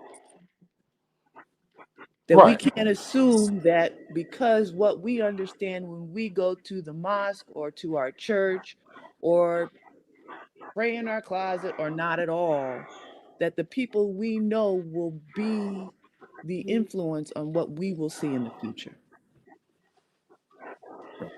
Yes, ma'am. So that's the only thing I want to say about that. Yes, ma'am. And you totally right. You are totally right. And you are right. It is a difference. Like my father is from South Carolina, still lives there to this day. He's from Mullins, which is about 30 minutes out from Florence, about 45 minutes out from Myrtle Beach. You know what I'm saying? And they all strict Baptist Christians. You know what I'm saying? Strict Baptist Christians. You know, Bible Belt. Church on Sunday. You don't get up, go to church, we got a problem. So I definitely understand it, and you are definitely like right. But see, this is also the problem that the people who are in power, they use faith and religion as a facade. It's a fraud. It's a front. Yeah, they say they are these things, but behind closed doors, they doing all kind of things. You know what I'm saying? That's one of the reasons why before this war kicked off, Iran built a giant bull statue of the demon Moloch and burnt it because I they saw said that. that that's what America represents. You know what I'm saying? And people be like, why they say that? If you look into history, the cult of Moloch was doing stuff to children and sacrificing them, eating them. That's right. And that's that in the Iranians' eyes, that's who they fighting. In the Okay. Iranians' Wall eyes, Street. they believe that if they lose, it's over for the world because ain't nobody else pushing back against this beast. Wall I have a Street. question. I have a question. To try to navigate us a little bit back to what we usually do, um, and to try to respect the path that you're talking on, because I don't want to be disrespectful. In regards to your faith and um and Foundation of Black Americans, Sulani, the different tropes that people, want to be called under. How did you feel that's beneficial? How do you? Well, it's very bad because I'm an FBA. Like I said, I'm Mm-hmm. from Robert Taylor Homes in Chicago. You know what I'm Mm-hmm. saying? One of my first mentors was kings of certain mobs. You know what I'm saying? So for me, m- my early life steered me toward faith. You know what I'm saying? Because back when I was growing up in the 90s and early 2000s, Chicago was a war zone. You know what I mean? So, sorry for cutting you off. So, in regards to that, how your life steered you towards faith, I can understand and I can believe that because that's pretty much been the lives and the experience of Black Americans for as far back as we can probably recount. If we want to believe the slavery, story and how it was told, um, that's pretty much religion has been that fixture for us as long as long as we can recount. So my question though is, as far as us moving forward from here, be it this war or otherwise, what benefit is this for us as a Now, whole? yeah, this is what I can say, right? Mhm. And this is what I'm going to say, and I'm going to explain why.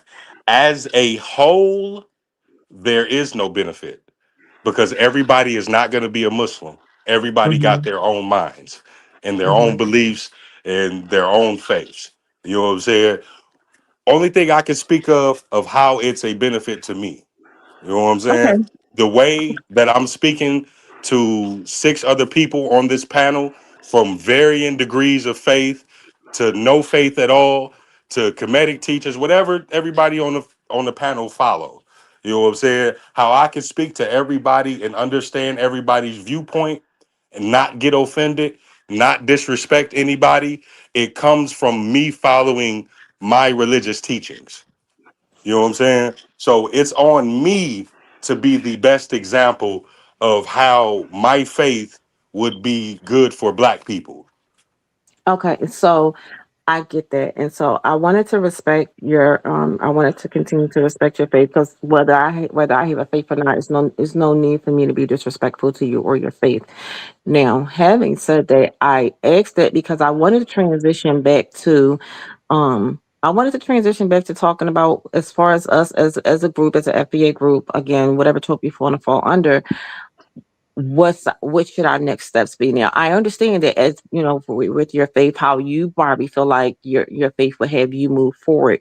But if you could be a little bit more unbiased and just kind of say as a whole, because as you just said, your faith probably would not be the best way moving forward as a whole, because as you said, everybody's not going to fall under that religion and that faith. So given that, that's what you already said, as FBA, how do you suggest that our next steps would be to move forward, whether it be this, this situation that we are in over there or not? I think the brother dropped out. Can I tell you what I'm doing? It's about us loving each other. It ain't got nothing to do with faith. If you love yourself and you love, listen, if you love your faith, I mean, if you love yourself and you love your people, that's what it's about. All this religious and all that other stuff, that stuff is none and void. You have to love you. That's right. I fell in love with myself.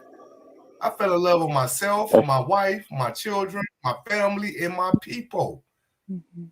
That's what it's about. It is not about no believing in all of this stuff that people choose to believe in. I'm what they would call an atheist, but hey, it is what it is.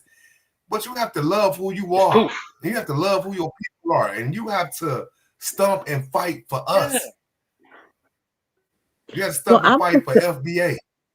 Well, I want to say I 100% agree with you. I wanted to navigate the conversation back towards something that we as a whole, and not just some of us, can participate in. Because while I still feel like I'm going to respect, that's his faith and I don't share it, but he has the right to be respected, but that's not something as a whole we going to all participate in. So I wanted to navigate the conversation back to something that we as a whole can. Now, I totally agree with what you're saying, loving yourself. Because you do definitely need to love yourself to know how to love somebody else and be able to, give that love to somebody else, show it to somebody else, teach it to somebody else. I agree. I just wanted to make sure. I just wanted to navigate things back to something that we as a whole could participate in.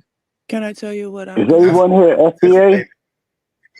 Participate in love. This is what we can participate in. Love. That's it. I'm loving. Can I tell you what I'm doing? I bought some seeds and some shoe boxes and some cloth pots. 30 shoe boxes, and I am planting those seeds. I split them out today, and I'm planting those, and I'm giving them to my family around me. I bought water filters, and I bought barrels to collect water, because we are on an island, and we have already had the energy go out and lose our water. Yeah. So I'm prepared to collect rainwater and desalinate. Yeah. Those are the type of things that I'm doing right now. Yeah, and I plan on going to church with my family. I feel as FBA, our new religion should be love. No. Amongst each other. You can't speak for all of us, bro. It's not a religion. I don't think we lost that. I'm not speaking for you. Listen, I'm not speaking for you. I'm speaking for ours. You said ours, bro. Yeah. You said ours. Yeah, we have to love. Yeah, the thing about it is this. It's too much hate on this planet. And you I know, and understand, but it's everybody not a want to go religion. with listen, I don't care nothing about none of the religions. I'm not no religious type person. Well, then FBA is So not our new religion, is all I'm saying. I didn't say FBA was our new religion. I'm just saying That's what exactly what you said, FBA bro. no, what I'm saying is this: FBA has taught us to love us. I agree. But I you know agree, why I bro. tell you that? Because I think what I learned over the past 3 years is that we don't know how to love tangibly. We So don't this is what I know. think. I think we need to stop saying it. I think we need to stop doing it to one another. I think that in the past we have been so ready to tell one another what, see, the problem is we don't do, and the problem is we don't know. That's not, listen, that's the problem is we were told that we don't do. I think that we do, and we always show that. Now, whether it is somebody might, have an experience and they say, oh, I'm not going to have this, I'm not going to do this or this. Okay, that's the experience, and you vent. But for the most part, as a whole, we always showing up for one another. We always backing up one another. We might have these experiences, and from here, there, and everywhere. We might have our own personal experiences, but let something happen, we gonna be there. We are there for one another, and we have shown it throughout all of our history. I don't think that we do not show tangibles to one another. Now, again, That's everybody true. has personal experiences, and that That's is true. true. But as a whole, we back But one another all the time. That's but why let something That's happen. right. FBA is moving the way it is right now. But That's let right. something happen. We are in a crisis right now. We are in a I mean, crisis how right now. We are in a double gentrification crisis. I am do we have Hold to on, be one hard. at to a each time. other? One at a Look, time. we dog each other out too much. We dog each other out too I'm not much. We dogging do. anybody out. I'm talking There's a about lot of positive. tangible. There's a lot of positive things that our people do. But I'm but that is not true. blaming anybody. We're not So dogging each other out on this.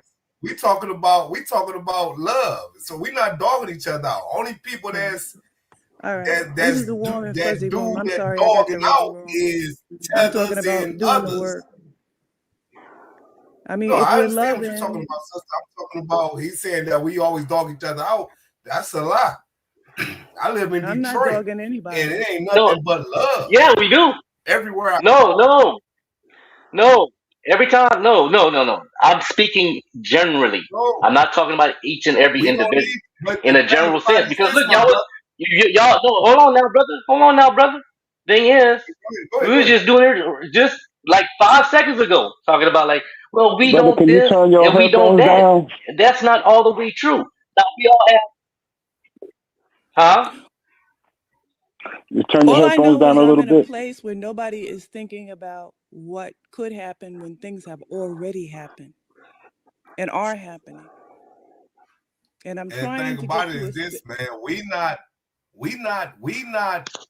hating on each other like the media portray, like they want to say, and it's not happening.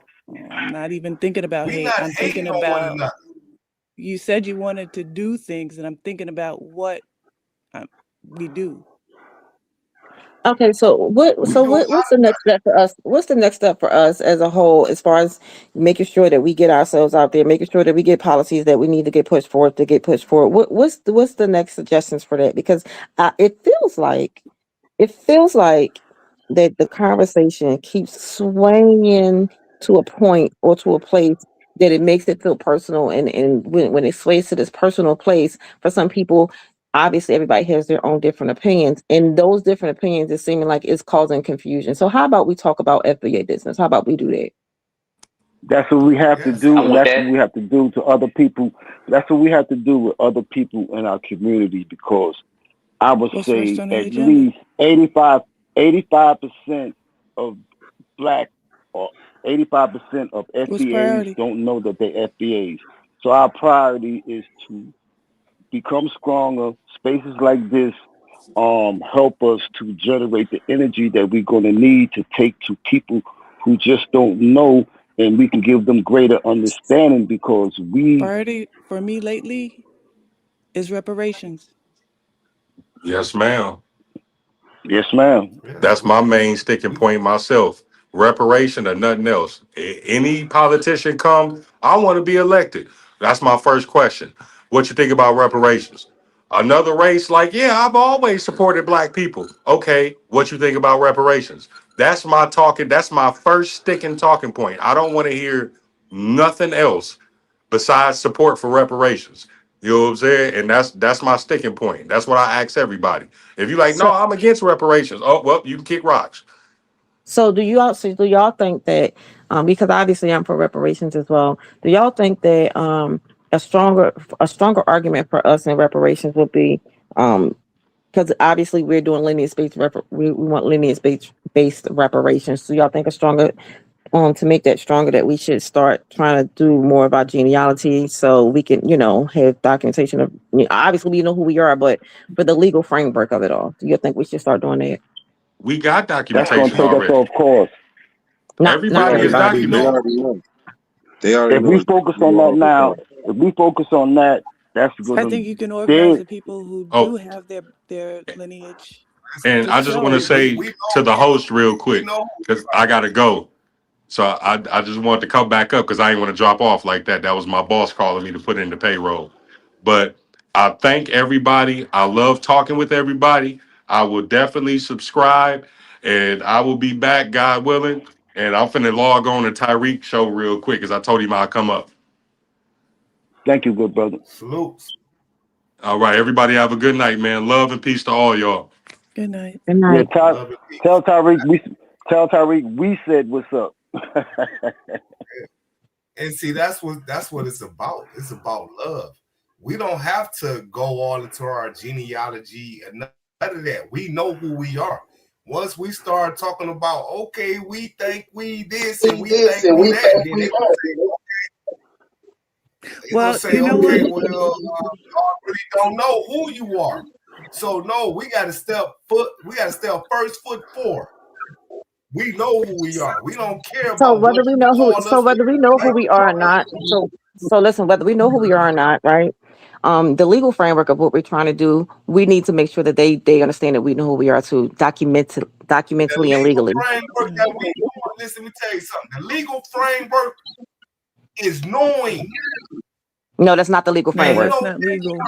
We've been knowing. That's not, sir. That's not the legal framework. Once someone has a seat at the UN, the legal and framework they show up is as knowing. a president and give a speech in your name, it's no longer about what you know. It's what you can show. Right. So, sir, I didn't want to interrupt you because I want to grant you the opportunity to be respected. So, because I don't want you to interrupt me, so that's why I didn't want to interrupt you.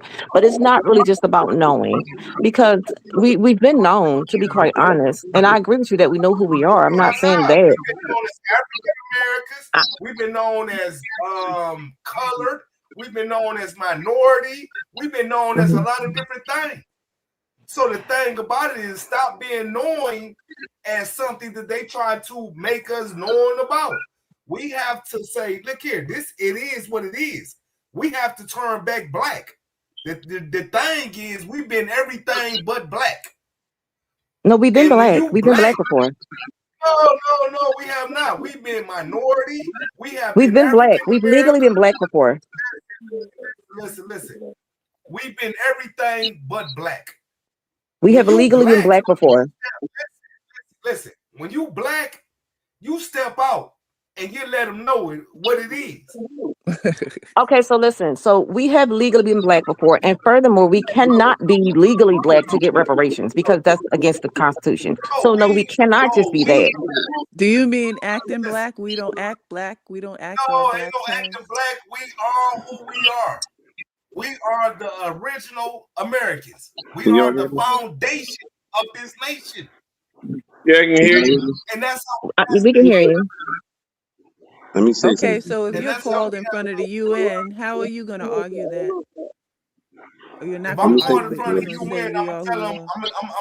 If I'm called in front of the UN, I'm gonna tell them like this: I'm an original American. Or whatever and so for the other people who are also saying I'm an original American, what would you say to them? I would say we could check their paperwork. They are not. Oh, so now it needs to be documented, right? No, We don't need they the don't need to be UN. documented. Listen, it's self-explanatory. If we see a Caucasian male, we can say, no, dude, you either from Africa or you either from Europe. You either from the Caucasus Mountains. We are not. So we can put people back in their place. We don't need people that cannot be placed nowhere but here. So no, I don't care what they say. Well, dude, I've been here for my great. It don't matter. Your great granddaddy came over here on a boat. So listen, I hear what you're saying, and I'm sure what you're saying makes sense to what you're saying. However, everything that you're saying that we could say, just because we can say it, they can say it too, whether it's true or not. And we already know that they can say it because they've been saying it. So it does matter because that's why our identity isn't what it should be now, because they've been saying something they shouldn't be saying. And because we didn't have any proof that they shouldn't be saying it, that's why they're still saying it. Let me cut it real They can say quick. what they want to say. We don't have to say anything. Go ahead. Stand fast. Yo, basically, all the stuff we talking about right now, I mean, it's cool, but it's futile because all the heavy lifting has already been done, for real. All this proper steps to reclaiming our birthright has already been taken by the people who's supposed to be doing it. So we don't have to worry about who's recognized. All of the military, they already know who this man belongs to, and they got to answer to them. Yes. They know, so we ain't really got to argue about. You know what I mean? Yes, so that's the thing. We have to stop going back and forth and talking about what we're gonna say to the UN. We're gonna tell the UN, pay us. All of y'all owe us because we gave y'all everything. We're not going to get our reparations from the UN. We're not going to get our reparations from the UN. From here in America, I don't care about the UN, but the UN owed us a form of reparations as well. And I mean, from the lies that they spew, they claim that even though it was nothing but a few Africans that they brought over here. So if you want to say, hey, we brought a few Africans to there, okay, well, pay us our reparations, Ghana. Pay us our reparations, focus America. has to be the United States of America government. That's who we're going to get our reparations from. United States of America. The UN, the UN is a footstool. Yeah, I agree with that. I agree with that. But I'm just saying, Ghana want to claim that they sold us. So, hey, you want to claim that? You want to stand on that? Okay, well, give us our reparations. He had the nerve to apologize. He had the nerve to apologize from the bottom of my heart. I'm like, yo, how about from the bottom of your pocket?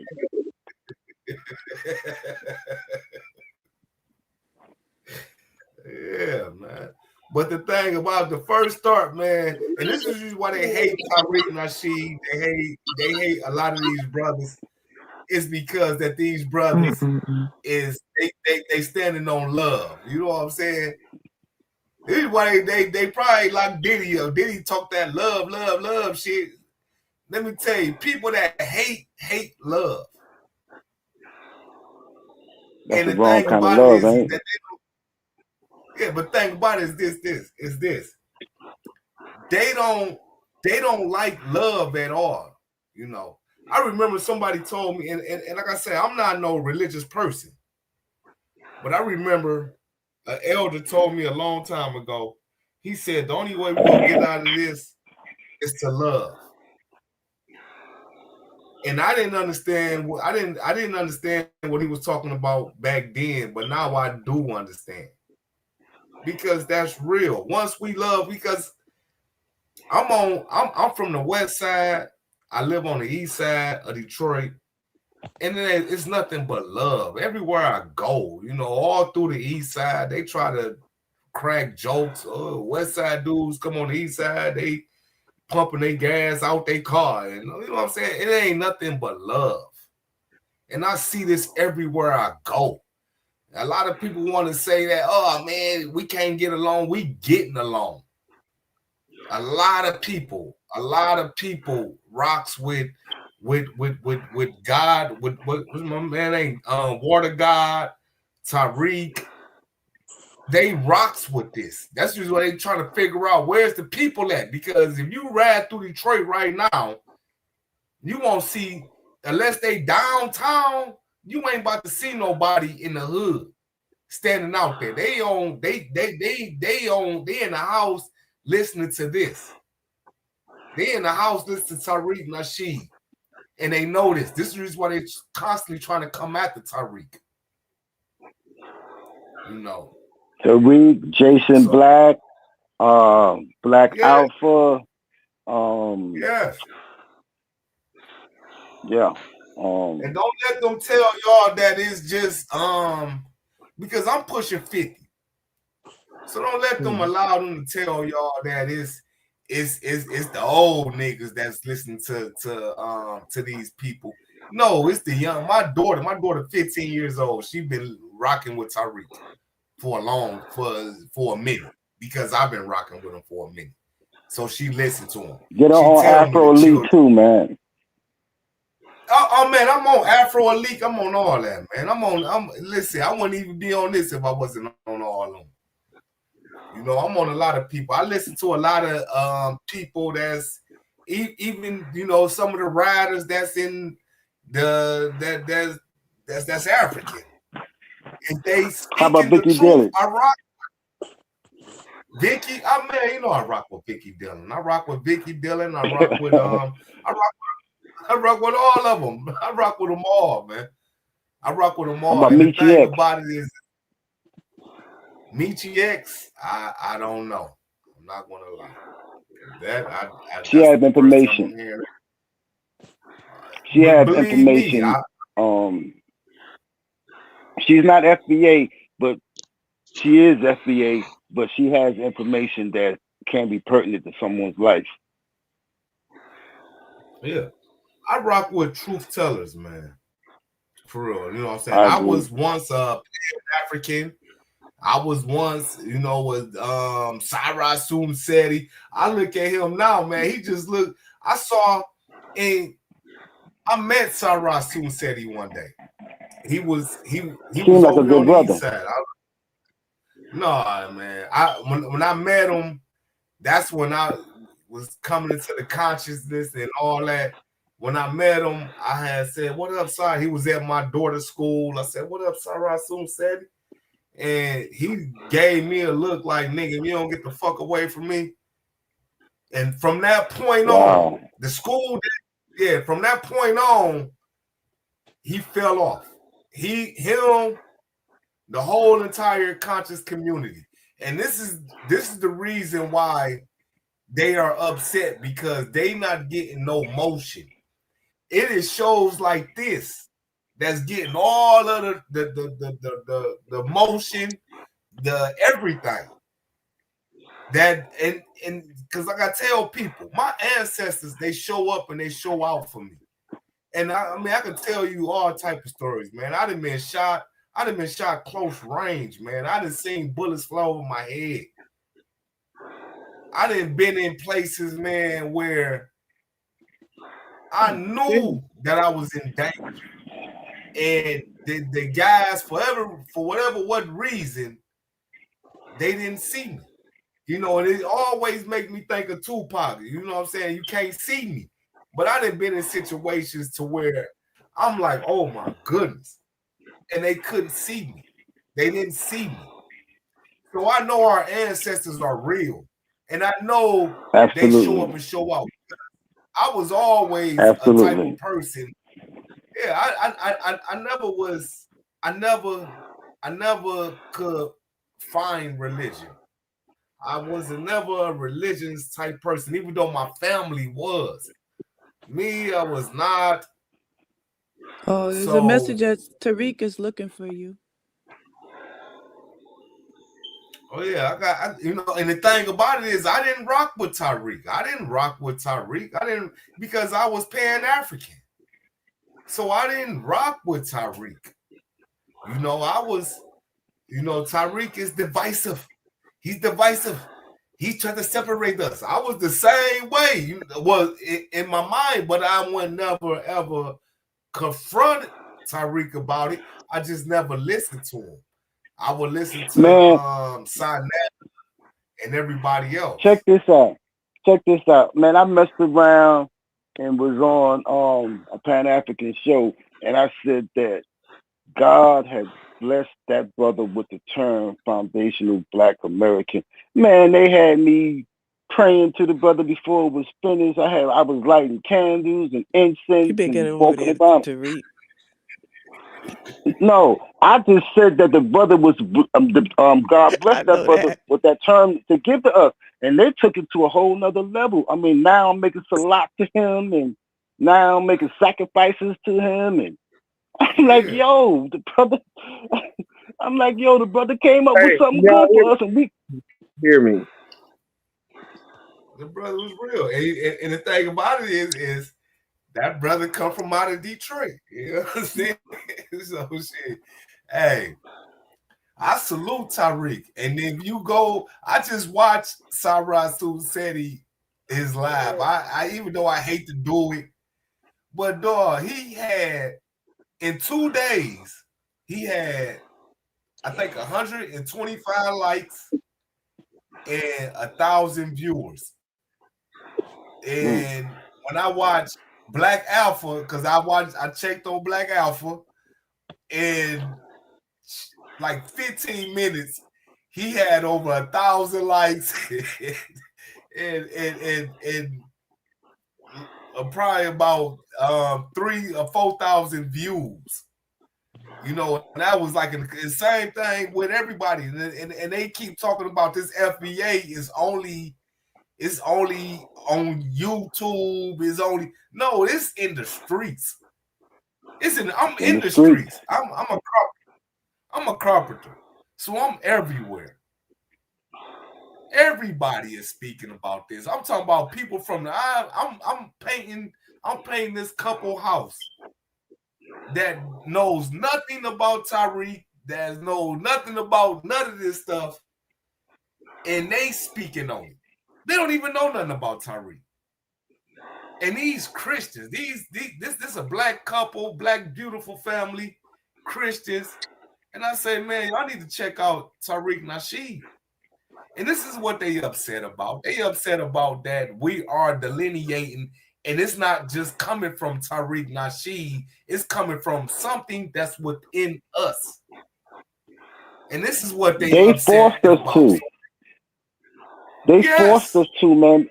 I mean, you got to remember, for all these years, we've been hearing the things that we talk about them saying that we ain't got no culture, them thinking that they better than us. They coming over here to get the job, they getting promotion. You can be a black nurse on the job 30 years. They would give it to a Haitian or African. They'll promote them over you. I mean, that's just one example of them promoting other people over FBAs. But these things are real. Next? These things are happening. We have to spread the word. All due respect. They're gonna have to land your plane real quick because we want to get on to some other stuff right now. All right. All due respect.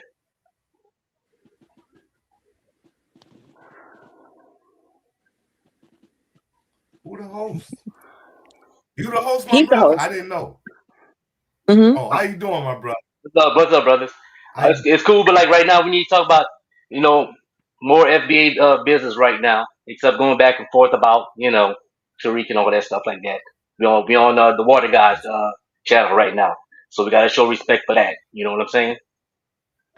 And the thing about it is this, my brother, because this is what I thought, because I'm looking like who's showing my mom, because I rock with the Water Guy. I didn't, you know what I'm saying? I don't see the ambient. I know how. I don't see the ambient moving of who's the host. Yeah, it's not up here, so we don't know. But I rock with the Water Guy. Back to the war, y'all. Show, my brother. Yeah, back to the I'm gonna have to subscribe to you because, hey, when I clicked on YouTube, this was on. You know, and I know that I'm subscribed to the channel, but I didn't throw know. some bread the next time. I'm gonna throw some What bread topics do you probably usually talk tomorrow. about? All right, now, sister, who's on there?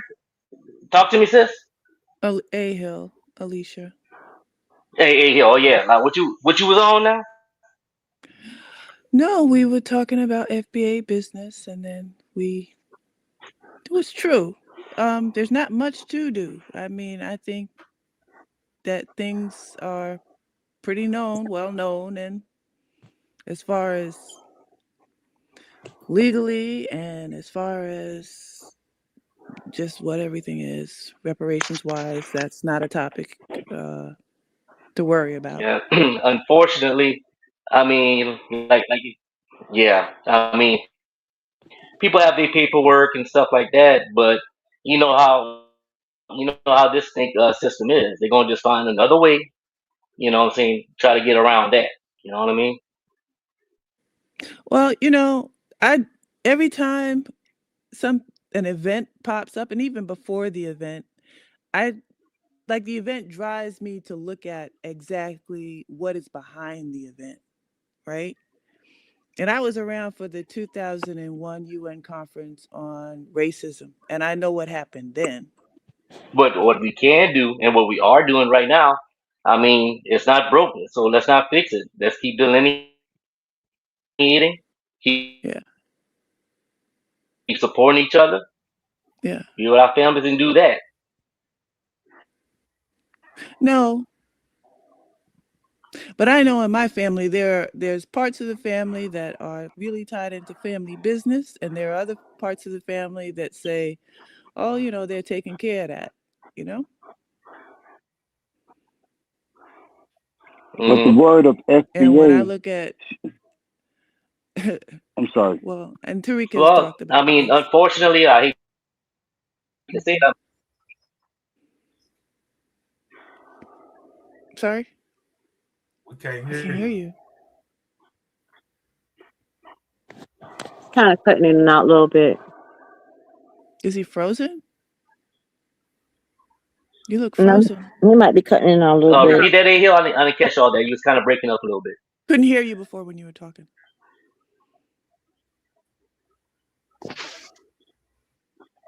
Oh yeah, you was I was saying the same thing to you. You was kind of breaking up a little bit. Can you repeat what you said, if you don't mind? Are you talking to me No, or are you talking? I had just said that there's Oh, I'm talking parts to of, A Hill. I'm talking to A Hill. yeah, I'm talking. Yeah, I had just said that there are parts of my family that are tied into the business really tight, and others who just watch that. And I think about that when I look at Kenya and all their funds in the background and the billions of dollars in them and what they say they do versus what they don't do. I think about that. And I think about that having sat there probably for the last 20 years since they collected about $1.3 trillion over the past 20 years. That, and now they have this new initiative to collect funds from the diaspora, and they're standing up in front of the UN talking about us. I think there's a bit of a collection plan going on, which Yeah. Tariq has said. I know attorney Dennis Sperling. He has devised I don't know how far he's went with it, but I know he's devised or proposed like a some form of a class action. I could be saying the legal framework of it wrong, but I'm believing that's how it is. Like it's a class action, and it is definitely to get reparations of a form from Africa as well. Yeah. In fact, I get on Dennis Sperling channel. Also, he had a what you call a petition for people to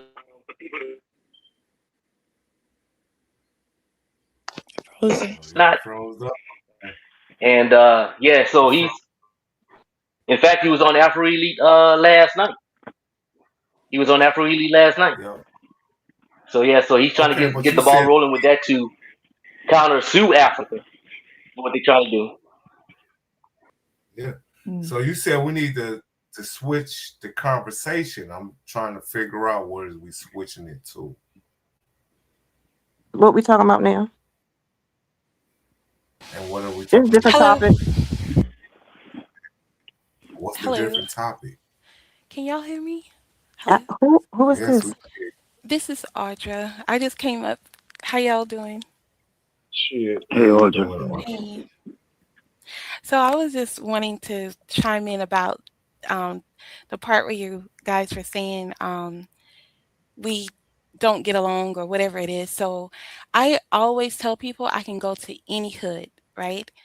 Any hood, Oh literally. no, Like we weren't if saying it's that. We get jail, along, sweetheart. right? If it's jail, Yeah, you go to prison, any the hood. murder We get along. capital, wherever, right? So I don't know Mhm. where that narrative comes from, So I have to ask, and you can tell if a person is FBA because what went on in our childhood, what goes on in our homes, in our neighborhoods, other cultures can't relate.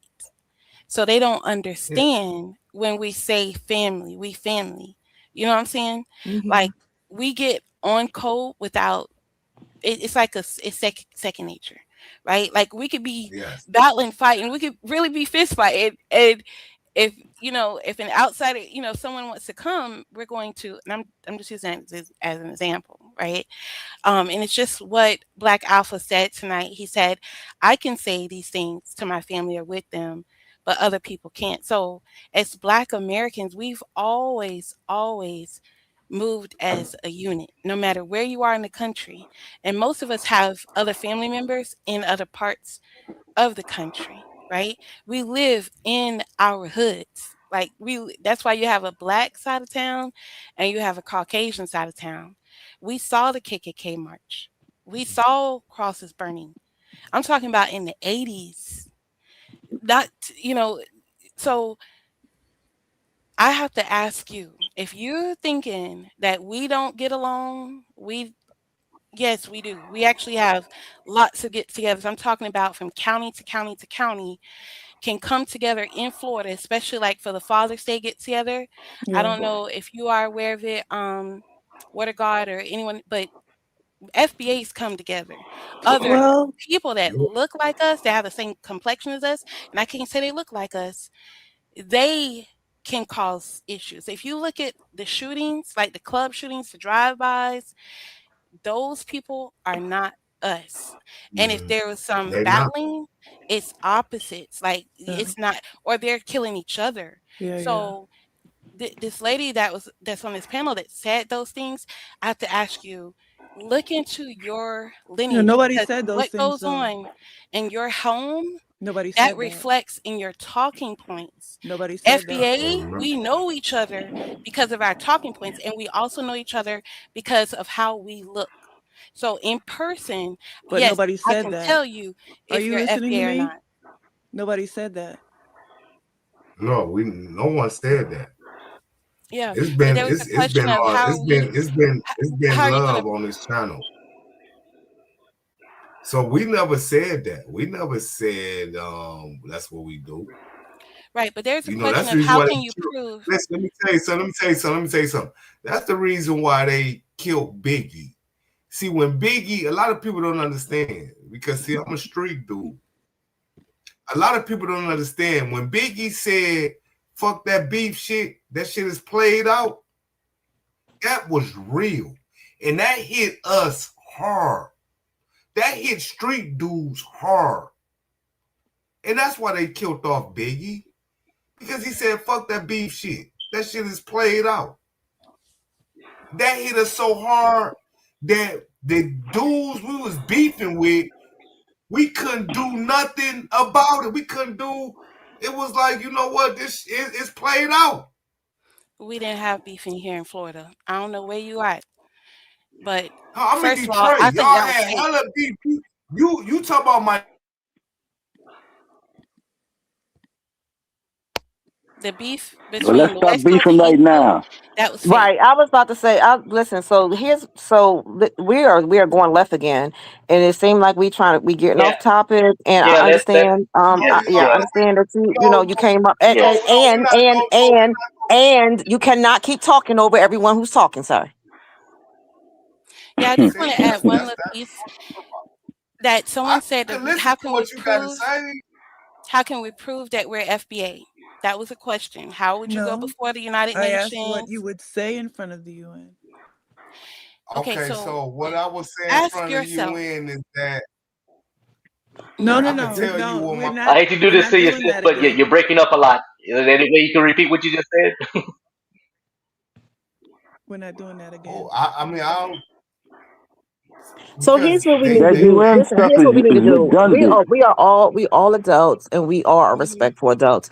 We absolutely need to allow one another to speak and finish speaking. We need to not interrupt one another because it's rude. We need to not do that.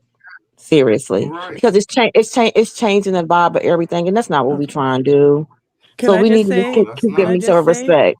that We there's need a to keep giving tension that. here We need to keep. between We need to time keep and giving each other topic? respect. We need to keep giving each other respect until the person is done speaking. Yes. Yes. That's what we need to Can be I doing. just say that there's a tension between time and topic, and people's what they perceive has been said and not said that leads into another long conversation that Right. I never happened. Okay, and that's something to be agreed upon. Maybe there's a misinterpretation or a miscommunication, and that can be cleaned up. It's no need for a whole a bickering back and forth. There's no need for that. I definitely understand wanting to clear up a miscommunication, stating what you believe that you heard. That's fine, but we need to be respectful and mindful of one another up here, because it's just going to turn into something that it don't need to turn into. It's going to get the broadcast flagged. It's just going to take away from the experience that we used to having in here, and that's just not something that needs to happen. I completely understand what you're saying, but there are a lot of people that are claiming to be FBA that are not FBA. So they don't understand how We we can don't even care about them. differentiate ourselves from Sir, them. go Well, ahead, here's ma'am. something that I must say. Sir, So that's my I'm please. point. sorry. Go ahead. Well, what I was going to Can say I just was, ask, is there a difference between having family that's been here since on record since the 1700s and being FBA? There is. There is a Okay, difference. good. Thanks. That's all I needed to We know. don't Good night. we don't what I care was going about. to, Go ahead, my what I brother. wanted to say was, what I wanted to say was this. I was on a Pan African show, and he was, trying to give me the business about me being FBA, a Foundation of Black America. And I had to tell him that a white person born in Africa can come to America, become a naturalized citizen, and can use the term legally African American. Mm-hmm. So a white person can be African American, or anybody non-black born in Africa can come to America, become naturalized citizen. They could be Chinese and say that they are African Americans. So therefore, that is a term that is inadequate to describe us. And I also had to tell them that it's obsolete. I mean, excuse me, not obsolete. That is an outdated term. It served its purpose when when we didn't know any better. Foundational Black Americans cannot be tethered on, cannot be mistaken for anybody else. So yes, that's the term that we need to rock with, and those are the kind of arguments we can give to our people who have no idea of what a foundational Black American is and why we are delineating Okay. from using that term. That's why I wanted to add the lady that just dropped off. I don't know if it went over you guys' head, but she asked, is there a difference between someone that has been here since the 1700s and a foundational Black American? And then she said, okay, I gotta go. So you guys didn't say anything about that. Like, how do you guys I didn't describe hear it. being FBA? So Because I I think did. that's Stop. why they're chiming in on our conversations, and we can look at their phenotypes when they come on camera. We can look at them, and we know they're not FBA. But for some reason, no one is speaking up about this. So So I did. So I did hear her when she. I did hear her when she exited, and when she exited, I didn't say anything because people were still talking. But that is something to be noted. Um, but I wasn't going to interrupt anybody else talking. Again, for me to do that, and then already have been saying for everybody to give respect to everybody on the panel, that would have been hypocritical. But I did hear that. You are right. She did say that, and when she did it, I was like, oh, And I okay. got something else to add to you, right? Okay, so I want everybody, and this is going to make you're going to go through some changes, right? But I need you guys to pull up videos on YouTube of Haiti in the 1930s. And I want you to ask yourselves, why do they have infrastructure? I'm talking about the old world buildings that we have here in the United States in Haiti with the electricity, like you can see the power lines. They have indoor plumbing, obviously.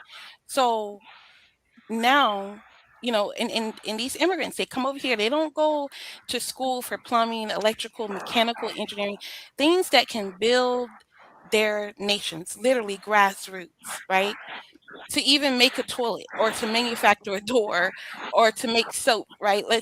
So The thing about we it have is to ask ourselves what really happened to our ancestors, because she know what happened to her people 17 in the 1700s. How come we don't know? How come we don't know? We're relying the on these thing. books from Caucasians, but innately inside of us, right? And this is where you got to open your eyes and look at artifacts. And the artifacts that we can see is architecture. Architecture. What is If that the sound in the pyramids, background? mhm, if the pyramids, somebody's sleeping. If the pyramids have been around You for said somebody typing. 5,000, 3,000 years, and they're, I don't know, and they're still, the pyramids are still standing, right?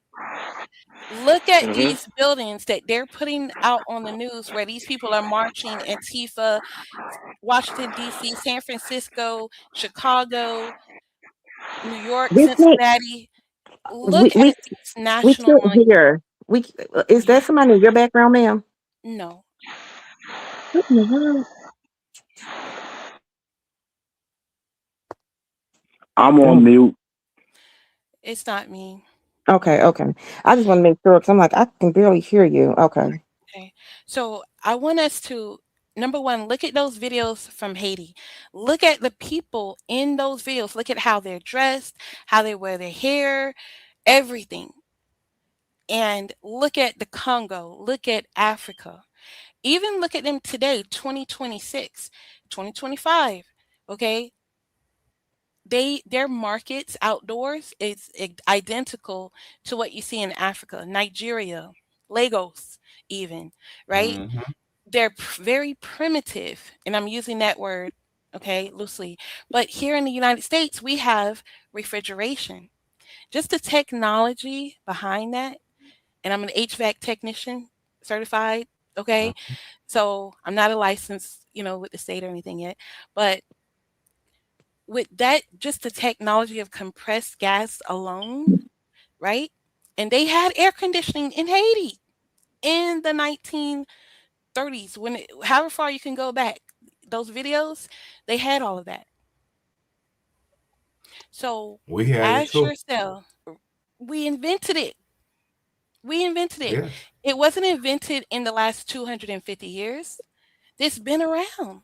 No. This No. Let me technology tell you, has been around. But that's what I'm I'm a saying. Like, carpenter. I'm a carpenter. The what they call the MacGyver, mhm. that is us. Mm? I'm forever doing MacGyver type stuff. And it's I'm a innate. carpenter. It's inside of you. Like my It's brother, in he my was like, nature. yeah, my brother, he was telling me, he's like, Audra, I can't draw like you. I can't see. We have a particular way we draw, we paint, but see, he is the mechanical, technical side, like with computers, electronics, and I'm like, that's you. You know, you should have went to school to be the mechanical engineer. You see what I'm saying? Like nothing I tell him is too hard. and he's older than me, right? Nothing I tell him is too hard, and he got to school before me. So what I'm telling everybody is we have to open our eyes and look. First of all, just open your eyes first to these buildings that are still standing that no one can replicate. And these buildings are also in the Philippines, they're in China, they're in Australia, they're in Mexico, they're in Cuba. So our ancestors were wiped off, almost completely wiped off the planet. We're the last ones left. Mm. And we have to look at ourselves, and we can play the old music videos, we can play the old movies, but we have to know who is who. Like Esterol, she's not FBA. Sidney Poitier, he's not FBA, but we can tell who's FBA, right? We are a beautiful people. And there is no mixing of Caucasians to make us, because if we mix with a Caucasian, if we mix with a Hispanic, especially, you know, or if one of them mixed with a Hispanic or a Caucasian, what does that child look like? They don't look like us. So this saying that we are mixed breed and all of that, that's not true. We're very, very smart. And I believe what happened to them is they've done a lot of inbreeding. And yes, when you read their stories that were written 400 years BCE, before Christ existed, like the Iliad, the Odyssey, when you learn about Sappho's and Socrates, all these people, right? In the Bible, the land that you envision is Africa. The dirt, when you're reading a story, it puts you there physically, right? You can smell it, you can hear it, you can feel it. You're there. That's why it's a story, right? So I never envisioned Europe, never. And that's why the architecture in Europe, Budapest, Hungary, Madrid, Spain, London, Paris, Moscow, all of that. The Philippines, Manila, Philippines, China, that architecture. Whenever you thought of Chinese architecture, you thought of that little triangle slope type building at the top made out of bamboo. But did you know they have the same buildings in China? All that were not destroyed. In Philippines, all that were not destroyed because they invaded those lands. The Philippines so-called won their independence from Spain. Mexico so-called won their independence from Spain.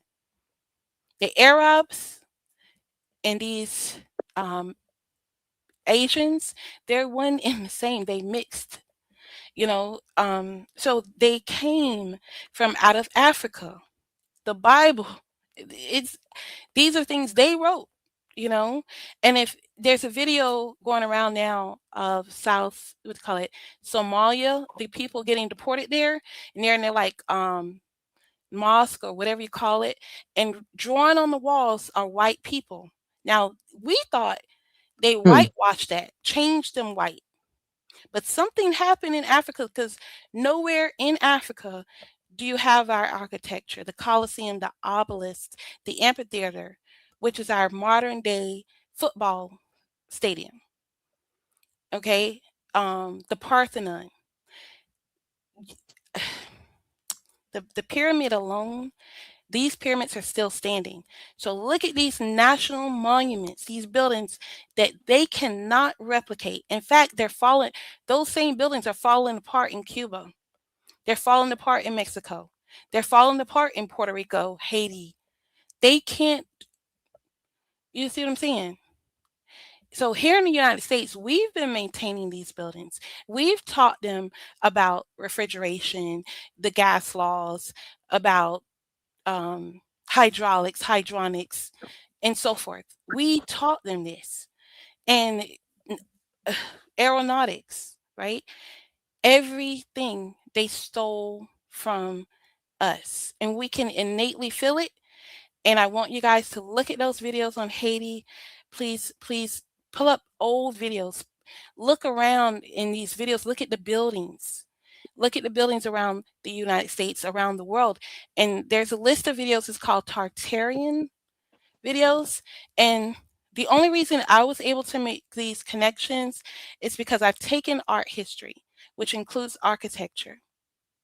So I know about the Parthenon, the obelisk, the Colosseum, and the amphitheater. Okay. There's some in Africa, but they're in ruins. They're too old. But the rest of the world, they're still up and running because they invaded those lands. That's where we were. And I believe that they might have stolen some of us and took us to Africa to build, but that's another story. So there, I lay my pain. I'm sorry. Okay. Do we have anybody else who wanted to say something? Oh, and I'm sorry, I got to add one more thing. One more thing. So You when gotta she land was your plane talking after about, this because somebody else need to talk. I will. So when she said about the 1700s, if someone has been here since the 1700s, we were invaded. Yes. Haitians, Jamaicans, Bahamians, Puerto Ricans, Mexicans, Caucasians, Chinese, Japanese, Africans is who they are. They all invaded us together. But something happened where our ancestors allied with the British, is what I So, believe. so here's what we don't want to do. I get what you're saying, and because I want you to land your plane, but I get what you're saying. But what we don't want to do is, when you say they invaded us and things like that, because it's we're kind of short on time. Obviously, that can't happen right now. But usually, it would be the standard to say if you're going to say something like that to I come with understand. receipts, Right. So because we that's don't. why. Hey, wait a minute, to come with receipts, because not to say that we don't believe you. Let me say that, not to say they won't believe you, but what we don't want to do is we don't want to become a channel who's just saying stuff like raise bait. You know what I'm saying? We don't want to become one of those panels that's raise bait and just saying all types of stuff. Now, obviously, like I said, we're pressed for time, so we're not going to go into it all right now. But when you say things like that, I think it would be the preference to be the gold standard and to be the standard of excellence to come with And receipts that's when you what I say was stuff about like to that. do. That's why I just came with receipts when I said, look at the architecture, look at those videos. Okay. Right, but Let's so study you that did say that alone. already. You did say Okay. it already, and Now, we did. regarding the invasion, you could start with the Seminole Wars, We and it okay, but tells you who was on each side of that war. You had the Spanish we don't have and time the to go into it Haitians. though right now. So I'm that's not why I going into said it. I'm just going to tell you okay. who was on each side: the Spanish and the Haitians, the Hmm. Seminole with the British. Okay. That was in Florida alone. Now you can think about what happened in Mexico, what happened in Louisiana, what happened in the islands, the Caribbean, because those were our lands. And there, I land my plane. But yeah, it is kind of perturbing when FBAs cannot distinguish between who is an FBA and who is not, because our talking points are always on code when your FBA is set, especially when it's something like this going on, something so detrimental to our survival. Okay.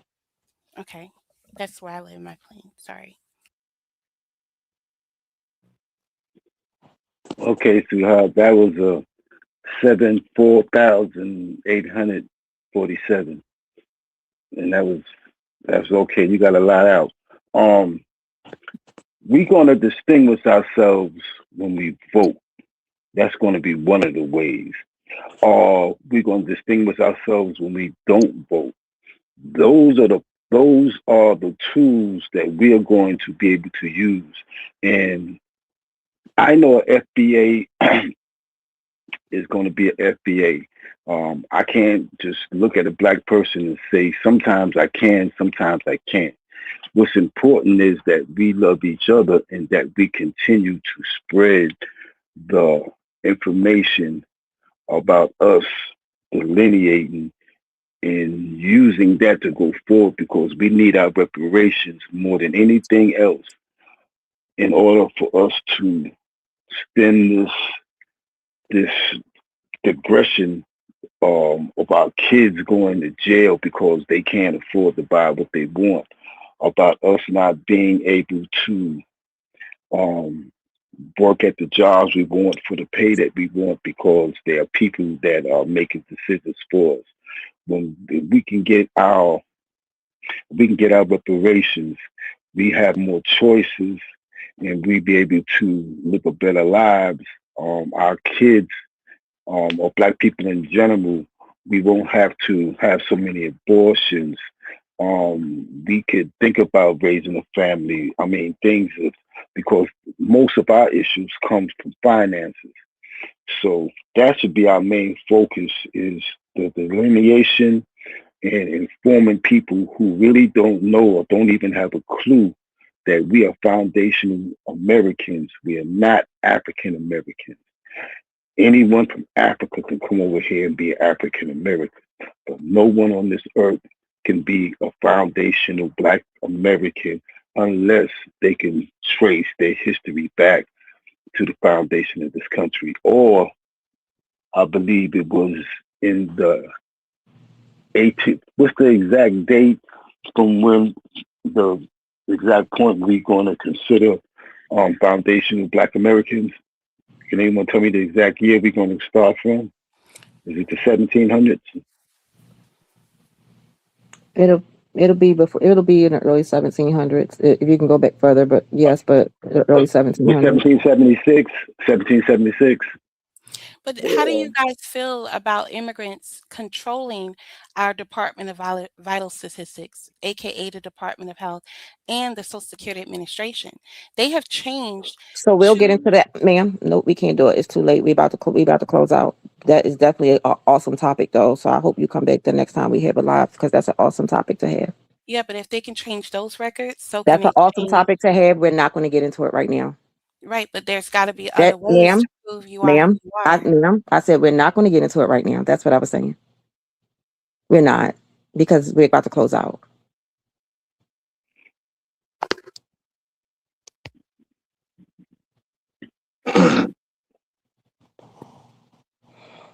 Sorry, I didn't mean to interrupt you. You can finish what you were saying, because I didn't mean to interrupt you. Oh, were you talking to me? Yes, sir. Yes, ma'am. Thank you. But that's what we can do. I mean, some Pan African acts, well, what are you guys doing, and what's your aim? And basically, all we have to do is realize that we are not African American, that we are foundational Black American, and we have been here, and we have fought in all the wars. We have done everything to make this country what it is, from our inventions, from our talents. We have created this thing. Now, most people who come from other countries haven't a clue of the contributions we've made. Most of us here who are foundational Black Americans but still consider themselves African Americans haven't a clue either of our contributions. But our job as those who are informed is to, however gradually, by any means that's available, to educate our people to what's really going on. And the reason why we are the reason why we are distinguishing ourselves as foundational Black Americans is so that we can achieve some of the things that people who just come over here recently are able to garner for themselves, and it's off of our ancestors and our predecessors.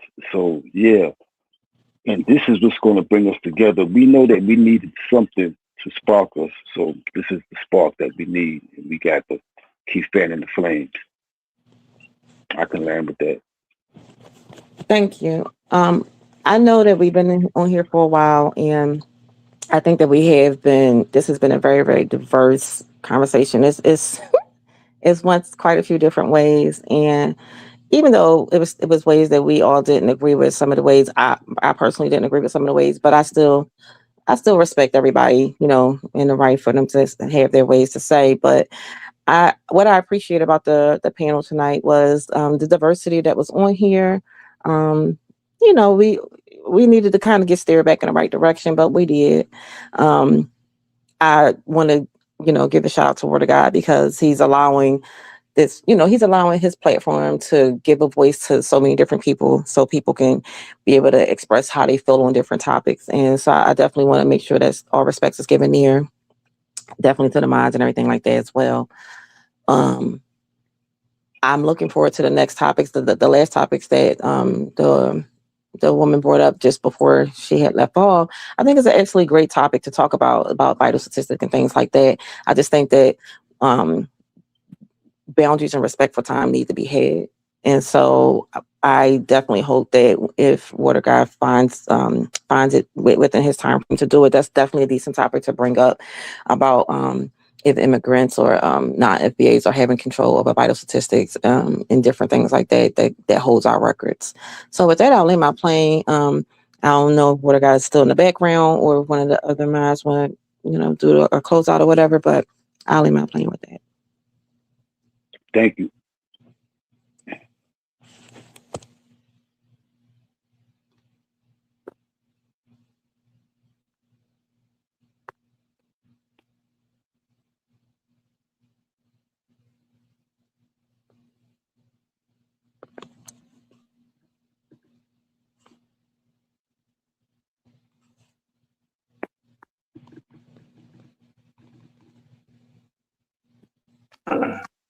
Yeah. Can y'all hear me? Yes. Oh yeah. Good night, family, and I appreciate y'all. We was having some technical difficulties or whatnot, but just like Queen said, yeah, we give everybody a chance to speak their piece, even though if you don't agree or not, we all still have to come together as people and have love for each other also. But yeah, I'm glad everybody landed their plane, even though some planes flew around the airport a little too long. But other than that, I love and appreciate y'all. Then I'll let Water know. But we're just having a couple little technical difficulties. But other than that,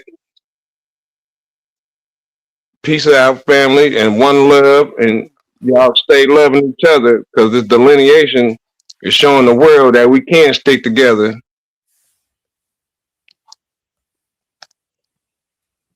Be one.